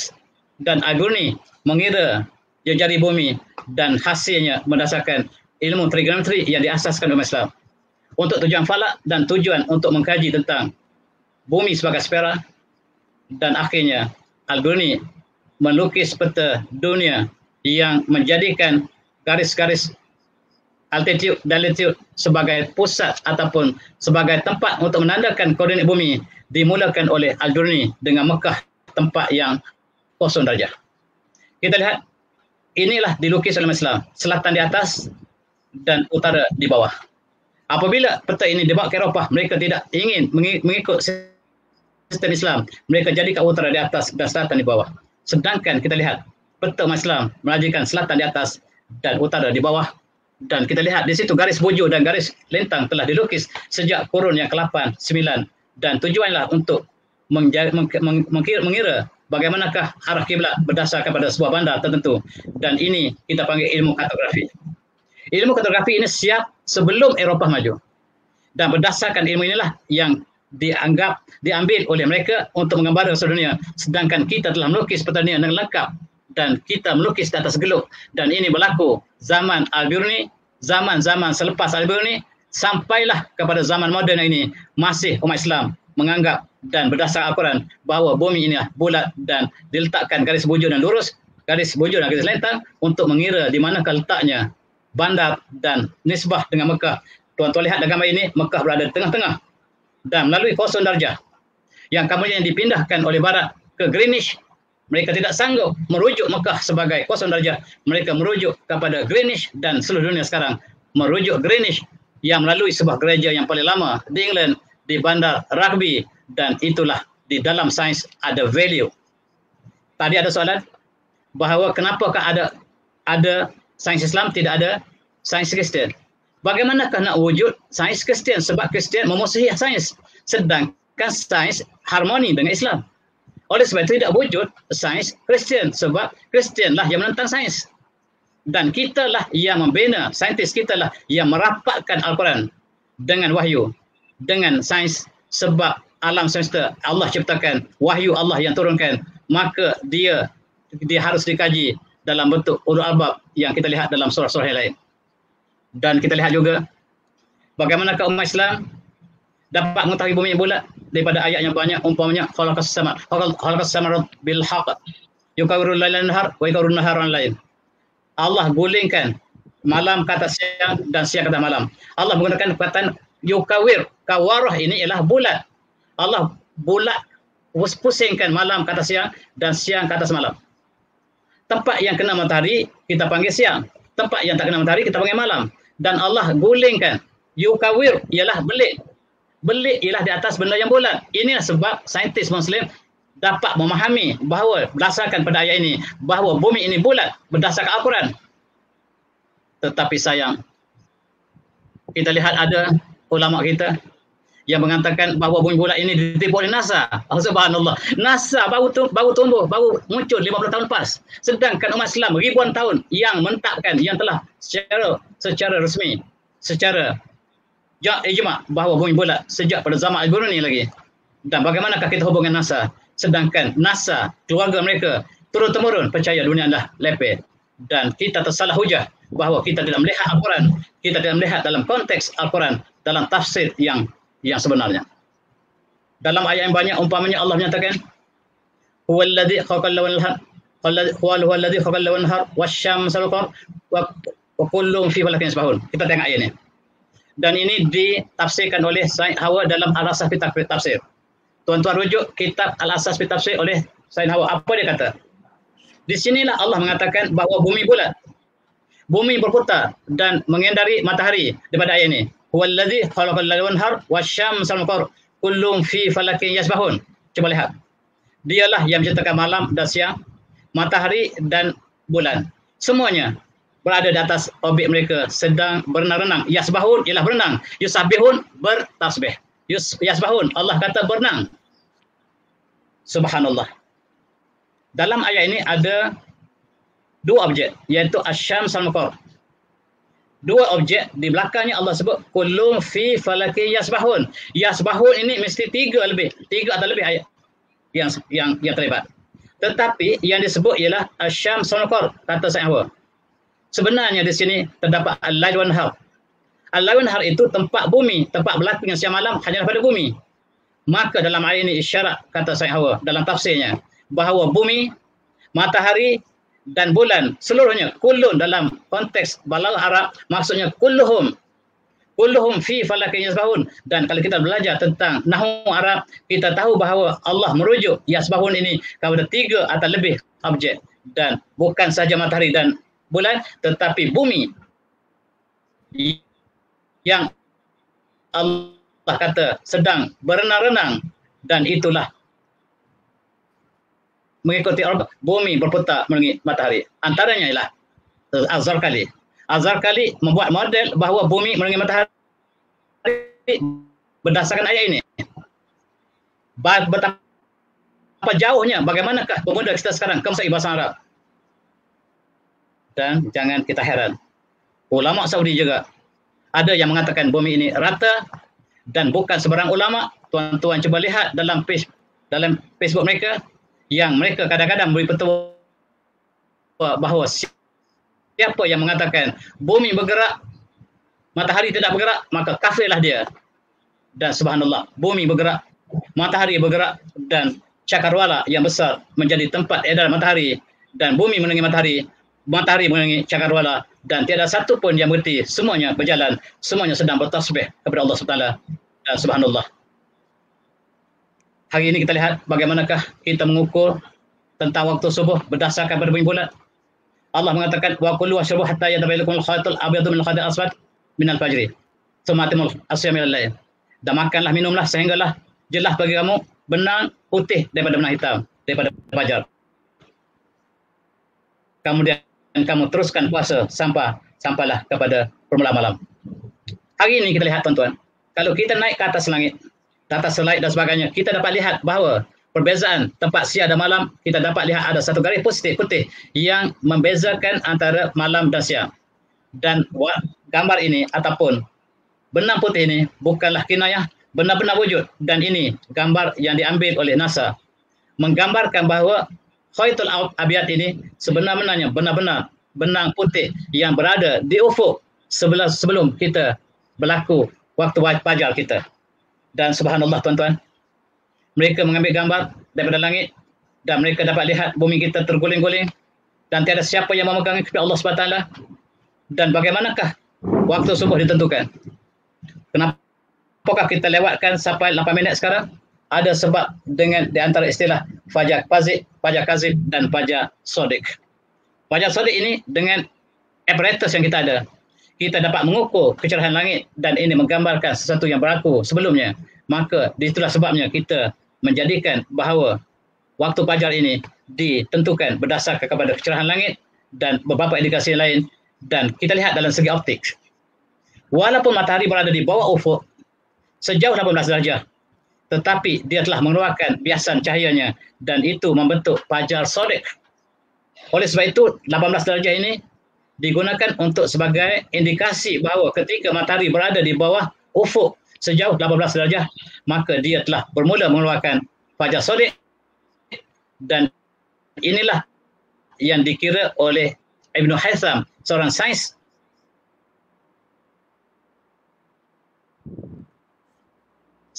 Muslim yang cukup, dan waktu maghrib berdasarkan kepada optik dan waktu isya juga berdasarkan kepada optik menjadikan 18 darjah di bawah ufuk bumi ini sebagai indikasi untuk menentukan waktu isya, dan kita menjadikan isya apabila ufuk merah telah hilang. Dan dari segi optiknya, apakah indikasinya apabila matahari tenggelam sejauh 18 darjah. Dan ini perbincangan dari ahli falak didasar kepada bumi yang bulat. Sayang, ada ahli falak sekarang masih menganggap bumi rata. Mereka tidak melihat dalam konteks rumus matematik yang diasaskan oleh Abiuni untuk mengira waktu solat dan sebagainya. Diasas kepada bumi bulat, dan sekarang mereka percaya bumi rata dengan pentasaran mereka sendiri. Dan ini menyalah tentang apa yang dinyatakan oleh tafsir masih muktabar. Dan kita dapat menjangkakan bilakah bulan Ramadan. Pada 12 April yang lepas kita lihat bahawa tidak mungkin Malaysia berpuasa pada 12 April disebabkan bahawa simulasi komputer ini menunjukkan anak bulan tidak dapat lihat di Malaysia dengan apa cara sekalipun, tetapi dapat dilihat di Amerika. Oleh sebab itu sepatutnya mereka berpuasa lebih awal pada kita. Begitu juga Afrika berpuasa lebih awal pada kita berdasarkan indikasi ini. Dan kita lihat pada malam 13 April, maka seluruh dunia dapat melihat anak bulan dengan jelas. Bagaimanakah dengan hari raya kita akan datang? Saintis melihat pada malam 12 Mei akan datang, seluruh dunia dapat melihat anak bulan. Bulan telah muncul di langit walaupun tidak dapat lihat dengan mata kasar, tetapi dapat dilihat dengan alat optik yang canggih, dan dia termasuk dalam negara kita. Dapat dikira bahawa anak bulan muncul dan usianya sudah mencukupi untuk kita isytiharkan pada 12 Mei itu adalah hari raya. Dan kita tunggu pemohon besar raja-raja mengumumkan, tetapi dari segi falaknya pada 12 Mei kita boleh beraya sebab anak bulan telah berada di ufuk bumi. Dan inilah tujuan saintis Muslim mengkaji bumi dalam bentuk bulatnya supaya kita dapat mengira tentang peredaran matahari dan bumi, dan kita dapat menentukan bila ke awal puasa dan apakah awal hari raya. Dan Allah menyatakan juga, agak panjang di sini sedikit, dalam surah Al-A'raf, a'udzubillahi minasyaitonir rajim, inna rabbakumullahu alladzi khalaqas samawati fi sittati ayyam tsumma istawa 'alas yushilla lin-nahar yatlubuhu hasitha. Dan ayat ini kita lihat siang dengan malam, dan malam mengikuti siang dengan cepatnya. Maksudnya pusingan bumi cepat sebab malam ialah tempat yang tidak kena cahaya dan siang tempat kena cahaya. Maka apabila malam mengikuti siang dengan cepat, maksudnya bumi berputar dengan cepat, dan itulah yang disebut oleh saintis. Saintis mengatakan bahawa bumi kita ketika Allah jadikan, dia bergerak dengan betul laju. Semakin lama semakin perlahan, semakin perlahan, semakin perlahan. Sekarang kita ada 24 jam satu hari. Dulunya 6 jam satu hari satu malam. Dan dia semakin lama, dan akhirnya bumi akan berhenti bergerak kalaulah ditakdirkan demikian. Dan inilah yang kita sebut kajian saintis Muslim yang sangat serasi dengan wahyu ilahi dan tidak ada percanggahan di antara kedua-duanya, sebab sekiranya tradisi ilmu dikaji dengan benar, maka wahyu dan bumi dua-duanya Allah yang ciptakan. Wahyu daripada Allah dan alam semesta ini Allah yang jadikan, maka kedua-duanya mesti serasi, selari dan sepadu. Dan itulah maksud ulul albab dalam konteks saintis Muslim. Maka kita ingin membina saintis yang bersifat ulul albab supaya melihat kesempadan antara wahyu dengan alam semesta, dan itulah membezakan kita dengan mereka. Bumi seperti gasing yang sedang berpindah legat, dan just a matter of time gasing ini akan berhenti berputar, dan dijangkakan bumi kita juga akan berhenti berputar satu masa, dan itulah kesudahan alam semesta.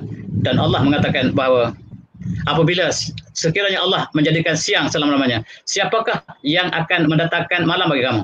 Dan sekiranya Allah menjadikan malam selama-lamanya, siapakah yang bakal mendatangkan siang untuk kamu berehat, untuk kamu kerja? Dan subhanallah, tidak ada ya Allah. Dan itu benar-benar seperti badan gasing sebagaimana yang disebutkan oleh saintis, bahawa asalnya gasing ini berlega dengan begitu laju, tetapi akhirnya dia semakin lama perlahan dan tergolek jatuh, dan kita akan bergoncang jatuh. Dan apakah maksud? Itulah pengakhiran kehidupan di atas muka bumi. Dan sekarang saintis NASA telah mula detect bahawa bumi telah mula perlahan pusingannya. Setiap tahun makin perlahan, dan apabila ada gempa bumi, dia mencepat kembali dan perlahan kembali, cepat kembali dan perlahan kembali. Dan sekiranya tidak ada gempa bumi, maka bumi akan terus akan perlahan pusingannya dan berhenti sama sekali. Dan itulah di antara dua approach, antara wahyu dan kajian alam semesta, menuju kepada satu kebenaran yang sama. Wallahu a'lam. Silakan. Maksudnya dalam kita membahaskan tentang bumi bulat ataupun lepek ini, kita sebenarnya bermain dengan fakta ataupun pengajian sains yang cukup tinggi yang sebenarnya agak rumit. Jadi mungkin yang paling senang bagi orang lain ialah menyatakan bumi ini flat earth. Kalaulah betul flat earth, kita katakan kepada ustaz-ustaz yang menyokong flat earth, nanti jangan buka puasa. Kerana kalau flat earth, berarti tidak ada siang dan malam. Matahari hanya statik, bumi hanya statik. Ketika itu siang dan malam tidak ada. Sedangkan tuan-tuan, kalau tuan-tuan melihat sejarah kembali, berdasarkan pembacaan saya dengan tokoh-tokoh hebat Melayu kita, semua urusan masuknya waktu solat, bilakah mula Ramadan, bilakah hari raya, semuanya ditentukan oleh para ulama, para mufti yang ketika itu menguasai ilmu falak, ilmu astronomi dengan sangat sempurna sehingga mampu menentukan bilakah masuknya waktu subuh, maghrib, isyak dan sebagainya. Hari ini tuan-tuan, kita menunggu bilakah hari raya, tapi yang menentukan bila hari raya, bila masuknya waktu maghrib hari ini, sedang menunggu dengan berdebarnya, semuanya ditentukan oleh orang bukan Islam. Itulah kelemahan yang disebabkan oleh doktrin flat earth, bahawa dia menyebabkan orang agama membenci sains dan orang agama tidak lagi mau mempelajari sains dan beranggapan sains ada sesuatu yang berbeza daripada agama. Ini kejayaan sekularisme yang telah dibawakan ke negara kita. Jadi nak mengubahnya doktor satu benda yang cukup susah, sangat payah. Persoalan flat earth ini yang ditanyakan kepada saya pun, yang berbahas bersama rakan dan sama-sama belajar agama ini memang sangat panjang doktor. Jadi mungkin dalam bab lepas ini kita letakkan satu bab khas, kita nak menjawab secara tuntas. Flat earth ini adalah palsu, bumi ini bulat. Boleh doktor? Kita bagi masa sikit untuk ini. Silakan doktor. Ya, saya ada satu pengalaman ketika menunaikan umrah yang lepas. Dalam rumah saya ada seorang ulama, quote-unquote, dia percaya bumi ini rata. Malam tu bersama saya, dia telefon ayahnya di Malaysia.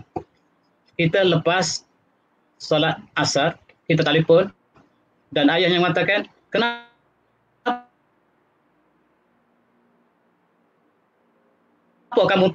kamu telefon malam-malam ni? Malam, sekarang waktu pasar, dia kata. Dia nak jawab. Saya tanya dia, macam manakah di Malaysia boleh waktu malam, kita masih siang di sini? Kalaulah dunia ni kata, dia garuk kepala.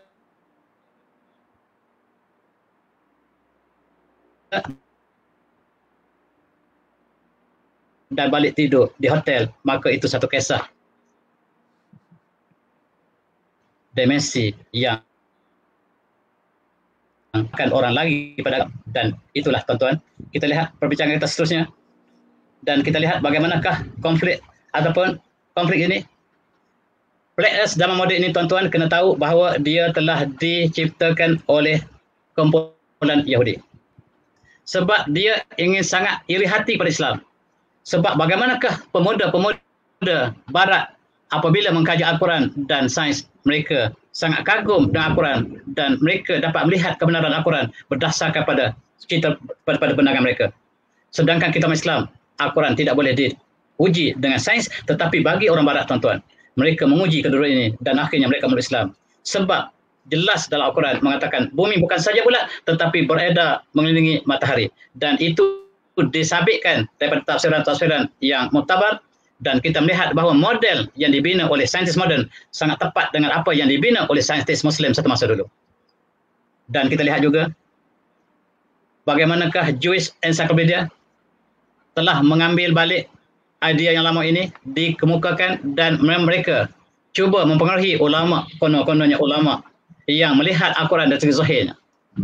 Apabila Al-Quran mengatakan al-ard, ia betul, dan Allah melembarkan, memperluaskan bumi, mereka lihat dari segi konteks sama ada bumi yang separa ataupun bumi dari segi daratan. Apabila al-ard dalam Al-Quran, maksudnya ada banyak, dan mereka mengambil dalam konteks yang salah. Kita tidak mengatakan orang Arab tidak paham Al-Quran. Mereka mengatakan kita tidak paham Al-Quran, tetapi tuan-tuan, kepahaman adalah perkara yang Allah anugerahkan kepada setiap hamba yang dia kehendaki. Dan tuan-tuan, kita lihat bagaimanakah orang Hebrew mengemukakan balik bahawa dunia ini bulat, dunia ini lepir, dan dikelilingi bumi yang lepir ini dia bentuk seperti duit siling. Duit siling bulat tetapi lepir. Dan di gunung tepi-tepi, di tepi tempat lepir itu kita tak boleh lempasi, dan oleh sebab itu matahari beredar di situ. Mereka tidak dapat menjawab persoalan-persoalan saintifik hari ini. Kita uji bahawa tidak ada pinggir sama sekali bumi ini. Sebagaimana dipercayai oleh pelajar Barat sehinggalah kurun ke-16. Mereka baru tahu bahawa bumi ini tidak ada pinggir yang jatuh di bawahnya. Dan umat Islam telah lukis peta dunia ini bulat di atas ilmu kartografi yang diasaskan oleh umat Islam. Bagaimanakah Eropah melayar ke sebelah timur selepas mereka telah condemn paradigma mereka yang mengatakan dunia ini rata, sehingga mereka mengatakan kamu cukup bodoh di Eropah. Kami telah mengubah seluruh dunia. Tidak ada apa yang kamu anggap seperti meja ini, dan bumi ini benar-benar bulat sebagaimana yang orang Islam sebut. Inilah yang kisah sebenarnya. Dan mereka perli hari ini. Sebagaimana kartun ini mengatakan, do you think that the Flat Earth Society has members around the globe? Kamu tahu tak ahli Flat Earth ini, apakah mereka ada seluruh bumi yang bulat ini? Dan ini berlaku apabila mereka telah sampai ke satu hal, mereka sudah kecewa dengan gereja mereka, mereka kecewa dengan sinagog mereka, mereka tinggalkan gereja, mereka tinggalkan sinagog, dan kita beli di Eropah, dan ini cukup mereka sedih, dan mereka ingin jadikan perkara sama kepada mereka kalau ada umat Islam, dan jawapannya adalah Flat Earth. Dan Flat Earth ini mempunyai ahli di seluruh bulatan bumi. Inilah paradoks dalam ayat yang sama. Dan tuan-tuan, di Indonesia dilantik sebagai konon-kononnya sebagai pakar dalam konteks sains Islam.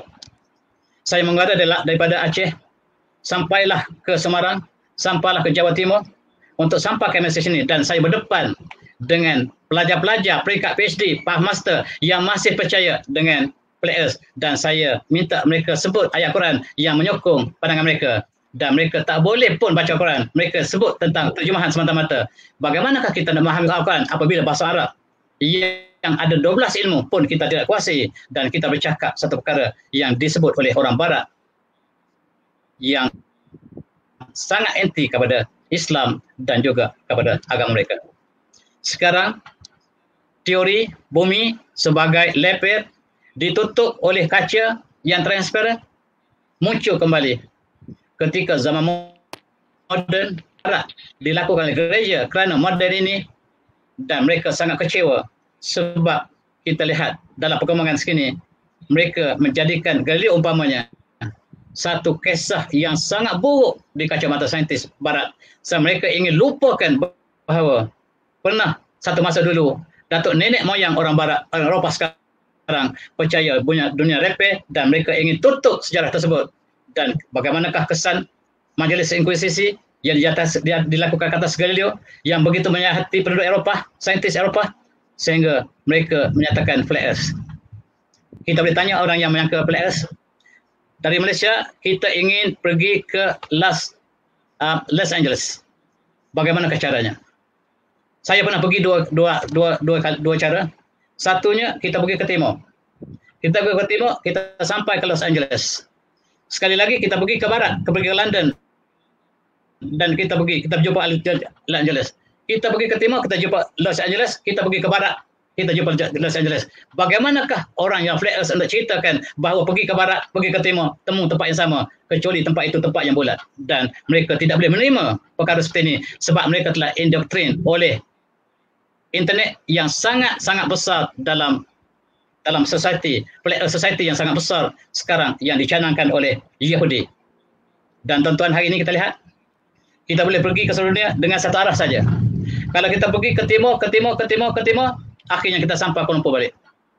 Dan bagaimanakah untuk kita menyatakan hujah kita bahawa apa yang berlaku di situ ialah dunia lepel, tidak mungkin kita dapat explain. Dan itulah yang berlaku zaman slide, zaman internet, zaman satellite, zaman kemajuan teknologi, dan seluruh bumi kita telah dipenuhi oleh slide. Slide mengambil gambar slide.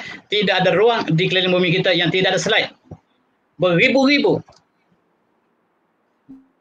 Dan dia dipunyai oleh kebanyakan tentera negara maju yang mengambil, yang masih percaya kepada flat earth, masih menggunakan handphone dan menggunakan WhatsApp. WhatsApp itu sebab dunia bulat. Sebab ada satellite di atas yang bergerak melalui bumi. Dan itulah sebabnya kita dapat mengambil maklumat dan radio wave yang sampai kepada kita disebabkan satellite yang melalui bumi. Dan mereka tidak dapat menjustifikan apa yang mereka percaya. Space yang hanyalah one dot. Kita di atas bumi yang kecil. Mereka mengatakan NASA tipu kita. Sebenarnya mereka tipu mereka sendiri. Mereka menipu diri mereka sendiri sebab ilmu yang Allah berikan. Baca Al-Quran sepenuhnya. Dan bacalah tafsir-tafsir yang muktabar. Dan kita harap bagaimanakah masih ada yang tidak dapat melihat tafsir yang sebenarnya. Dan mereka mengatakan masih dunia yang lepel dalam masa gunting dan terapung-apung. Tidak siapa yang pegang kecuali Allah SWT. Dan sekarang mereka menggunakan handphone mereka. Tanya mereka bagaimanakah kalau bumi ini rata, mereka dapat menggunakan handphone mereka. Dan inilah sebabnya dunia bulat yang setelah ini mengikuti bumi, mengelilingi bumi, dan maklumat dihantar oleh mereka, dan kita mengambil maklumat ini, dan kita dapat daripada teknologi moden yang kita sedang saksikan hari ini. Dan dalam satu hadis, Rasulullah membayangkan, la taqumusah hatta tukallimul as-siba al-ins. Tidak berlaku kiamat sehingga binatang buas bercakap dengan manusia. Hatta yakun rajul azbatu sotih. Sehingga penyebat, pemalu bercakap dengan tuannya. Wasyirah naklihi waktu rubu pakzuhu bima adasa ahlahu ba'dahu. Ini hadis yang diriwayatkan oleh Imam Ahmad tersebut. Tidak berlaku kiamat kecuali tali kasut bercakap dengan tuannya. Dan paha dia menceritakan apa yang dilakukan oleh isterinya di rumah selepas ketiadaannya. Tuan-tuan, bagaimanakah kasut boleh bercakap dengan tuan-tuannya? Hari ini ada kasut yang diciptakan di Amerika menggunakan satellite. Kita ada GPS. GPS yang tidak percaya dunia bulat masih guna GPS berdasarkan dunia bulat. Alangkah malang. Dan apabila kita menggunakan kasut yang digunakan oleh tentera mereka sambungkan dengan satellite, dan kasut bercakap dengan mereka in 500 meters turn left. Kasut memang benar-benar bercakap Dan apakah ini maksudnya demikian? Wallahu alam. Tetapi menggambarkan satu masa bahawa teknologi manusia mencapai satu perkara yang tidak pernah berlaku pada zaman Rasulullah, dan apa yang digambarkan di sini sebahagian mereka tafsirkan sebagai alat-alat teknologi perhubungan moden kita hari ini, dan itulah yang sedang kita bincang sekarang tentang dunia bulat dan teknologi. Apabila ada teknologi moden, maka kita merasakan malu masih ada lagi umat Islam yang masih memegang teori gereja, teori sinagog yang mengatakan dunia ini rata dan cukup malang. Wallahu a'lam. Silakan. Mungkin kita boleh simpulkan pada penghujungan wacana kita ini bahawa doktrin flat earth ataupun bumi pegun ini adalah satu usaha untuk menjadikan orang Islam kembali ke belakang seperti orang barat suatu masa dahulu, dan usaha ini dilakukan dengan sangat gigih, dan kita yakin usaha ini tak banyak sikit telah pun berjaya menghasilkan orang-orang agama, pelajar-pelajar agama yang tidak berminat untuk berfikir atau minat terhadap sains. Kalau pelajar-pelajar lihat tadi penjelasan dari doktor untuk membuktikan bumi ini bulat, pertama doktor kata bahasa Arab kita mesti power sungguh. Sebab tu di sini kita usahakan bahasa Arab di sini sebelum ke Mesir pun mereka dah selesai bab balaghah dan sebagainya, sebab itu sangat utama dalam memahami teks Al-Quran, dan kita tak faham teks Al-Quran itu sekadar terjemahan semata-mata. Seperti yang berlaku di setengah negara, di Indonesia misalnya, mereka ambil bidang bahasa Arab, bidang agama, tafsir, tetapi tafsir dengan hanya menterjemahkan ayat Al-Quran tersebut. Demikian juga mau tidak mau pelajar terpaksa juga belajar tentang sains walaupun kita tak berniat untuk jadi saintis, kerana sains itu mempunyai nilai yang cukup tinggi dalam memahami agama, tentang alam ini, tentang manusia, dan untuk menjawab semua tuduhan. Pertama kali bila di tahun 6 saya berhenti, kemudian masuk ke pondok, perbahasan di pondok itu ialah bumi ini terhampar, bukannya bulat. Dan itu bukti kononnya bumi ini adalah flat. Jadi saya ini dari tahun 6 dan kita dah faham sains apa bumi itu bulat.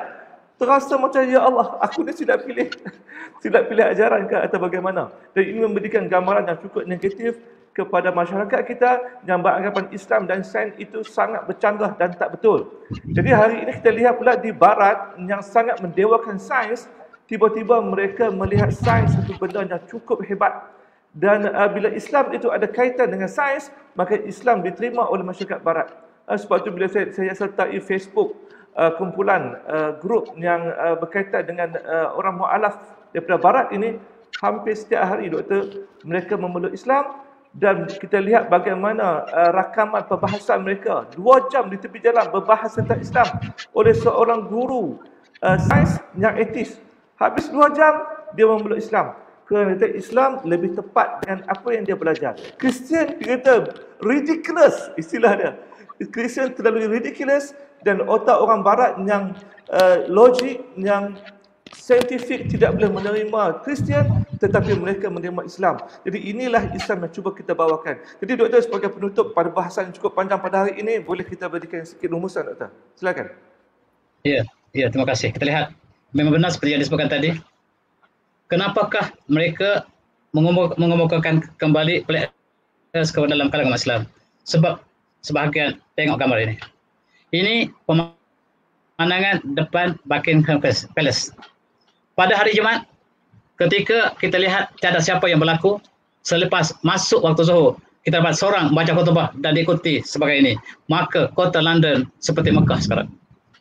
Inilah sangat ditakuti oleh orang barat. Sama ada Kristian ataupun Yahudi, mereka melihat bukan sahaja orang yang asal Islam, tetapi orang Britain, orang British yang bersama-sama bersolat, dan ini menggambarkan sesuatu yang tidak kena.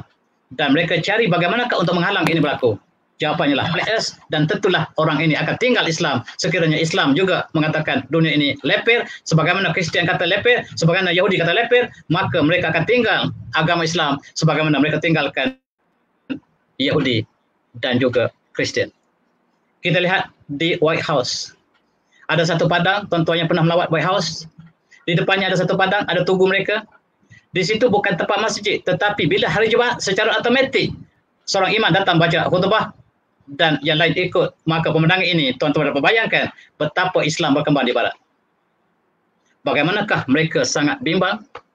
Sebab sekarang jumlah umat Islam di dunia tahun 2014 lepas ialah 2.038 bilion dan mereka hanya isytiharkan umat Islam hanyalah 1.6 bilion dalam statistik yang sah yang diedarkan oleh UNESCO. WHO, mereka mengatakan umat Islam hanyalah 1.6 bilion, sedangkan 2014 lepas umat Islam telah dominan mengatasi penduduk Kristian di Eropah, di dunia. Dan mereka sangat takut apabila Islam dominan dunia sebab Vatican telah mengisytiharkan Islam surpasses Roman Catholic as world largest religion. Islam agama terbesar dunia. Apakah sebab? Sebabnya lah betapa rapatnya sains dengan wahyu dalam konteks Islam yang tidak berlaku dalam mana agama di dunia, dan mereka sangat tertarik dengan Islam sebab mereka lah daripada kalangan golongan saintifik, dan kita tidak boleh underrate orang yang berfikiran saintifik untuk menerima Al-Quran sebab mereka daripada latar belakang yang berbeza dengan kita yang asal Islam ini. Dan lebih menyakit hati mereka, terdapat satu gerombolan orang Yahudi yang memeluk Islam, sedangkan orang Yahudi orang yang paling sukar untuk memeluk Islam. Hatta zaman Rasulullah. Hatta zaman Rasulullah tidak ramai, barangkali 10 orang, barangkali sekitar 10 orang sahaja yang bersama Rasulullah. Yang lain menentang. Tetapi zaman moden di Amerika, orang Yahudi berlomba-lomba memeluk Islam. Dan ini sangat ditakuti oleh orang Yahudi. Kenapa orang Yahudi menerima Islam? Dan mereka mengatakan disebab adanya compatible di antara wahyu Al-Quran dengan saintifik yang mereka kaji. Dan ini menyebabkan orang Yahudi telah membentuk satu persatuan Yahudi Islam sekarang yang sedang bergerak di Amerika, dan Flat Earth itulah menjadi senjata mereka untuk menyekat orang Yahudi ini. Sebab orang Yahudi ini keluar daripada agama mereka sebab agama mereka mengatakan dunia ini lepeh, dan mereka kembali pada Islam sebab Islam menyatakan yang benar, iaitu dunia adalah, bumi adalah bulat. Kita lihat Arthur Wagner, seorang yang sangat anti pada Islam, telah memeluk Islam, dan dialah yang mempromosikan bahawa Islam dengan saintifik sangat sesuai, dan inilah yang menakutkan Yahudi dan Nasara di barat sehingga mereka mengemukakan balik kelab Flat Earth supaya umat Islam terperangkap dengan permainan mereka sehingga kemasukan dalam agama Islam dapat dikurangkan sebagaimana yang mereka rancang, dan Flat Earth Society diwujudkan, dan memang benar sebagaimana perancangan mereka yang terlibat dengan Flat Earth inilah kalangan umat Islam. Terdapat ustaz-ustaz di setiap masjid yang saya pergi. Setiap masjid yang saya pergi ada ustaz-ustaz yang bertanya, dunia ini bulat ke, lepeh ke? Seolah-olah mereka baru tersedar dalam limunan mereka, dan mereka lah orang agama yang hanya fasih dalam bidang-bidang agama, tetapi mereka terlalu sedikit pengetahuan mereka dalam konteks perbandingan agama. Bagaimanakah agama di barat telah ditinggalkan oleh penduduk Eropah disebabkan oleh persoalan ini. Dan tuan-tuan, sekarang mereka bawa kembali bumi yang tidak bulat dan lepet ini, dan kita lihat apakah kata mufti kita. Mufti wilayah pernah mengeluarkan satu dalam bayan Linnas, dia mengatakan bahawa ulama Islam telah bersepakat mengatakan bumi ini bulat, full stop, dan maka sepatutnya tidak ada lagi perbincangan dunia ini lepel. Dan saya sengaja bawa persoalan ini sebab persoalan ini telah berlarutan, dan setiap tempat saya pergi, ke mana saja majlis falak, akan ada soalan dunia ini bulat ataupun lepel. Harapkan ini telah menjawab persoalan ini, dan saya dengan rendah hati dilantik oleh JAKIM sebagai salah seorang daripada ahli jawatankuasa pakar falak negara untuk membincangkan tentang waktu-waktu yang berkaitan dengan bumi, langit, bulan dan sebagainya. Mudah-mudahan dengan kata itu, dengan penuh rendah diri, saya mohon maaf sekiranya tuan-tuan tersentuh dengan hujah saya, dengan Ustaz Razi, dan katakan tajuk yang sangat sensitif pada petang ini. Mari kita renung kembali. Kita hanyalah bertujuan untuk mencari kebenaran, dan bacalah Al-Quran, kuasailah Al-Quran, bahasalah balawal Al-Quran, dan bezakanlah antara tafsir-tafsir yang mutabar dan yang bukan mutabar, dan kembalilah kepada ilmu yang sepadu. Mudah-mudahan kita akan kembali kepada kebenaran sebab wahyu ialah datang daripada Allah.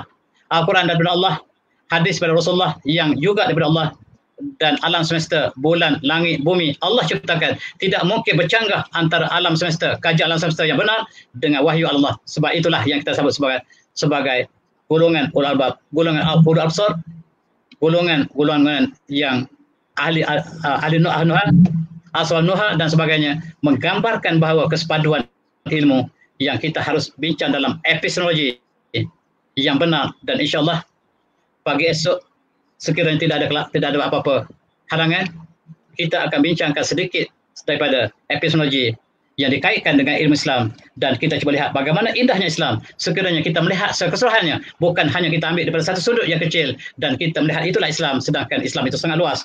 Dan marilah kita melihat indah Islam daripada sudut yang sangat luas, iaitu dari segi konteks epistemologi yang kita insyaAllah akan sebut esok. Dan saya serah kembali untuk penutup kepada Ustaz Farizid, dan dengan itu saya mengucapkan selamat berbuka puasa. Maaf zahir batin segala kesalahan saya dalam ketika persiaran, sama ada di masjid, di surau, ataupun di Dewan Besar, ataupun di mana-mana, ataupun dalam di atas gelar talian ini. Maka saya dengan rendah hati memohon maaf, dan semoga tuan-tuan sama-sama kita diberkati dalam bulan yang mulia ini. Dan saya ucapkan dengan wabillahi taufik. Assalamualaikum warahmatullahi wabarakatuh. Dan saya serahkan untuk penutupnya akhir sekali pada Al-Fadhil. Silakan. Kita di Semenanjung belum berbuka puasa sebenarnya, tapi saya sebenarnya dah pun kenyang dengan ilmu yang kita terima pada hari ini, alhamdulillah. Dan esok kita akan berhadapan dengan satu tajuk epistemologi sains Islam. Ini satu tajuk yang berat juga sebenarnya, dan kepada pelajar-pelajar sinar, silalah ulang kaji bab epistemologi yang saya pernah ajarkan sekali. Tapi esok banyak persoalan yang saya mungkin tidak mampu jawab. Pelajar akan dengan sendiri dari guru saya, Dr. Muhammad Ismail, dan memahami epistemologi Islam inilah barulah kita faham sains Islam itu bagaimana. Dan itu yang berlaku pada saya. Esok kita akan tunggu pada jam 10 pagi esok sejak jam 12. Sekian dahulu, selamat berbuka puasa. Assalamualaikum warahmatullahi wabarakatuh.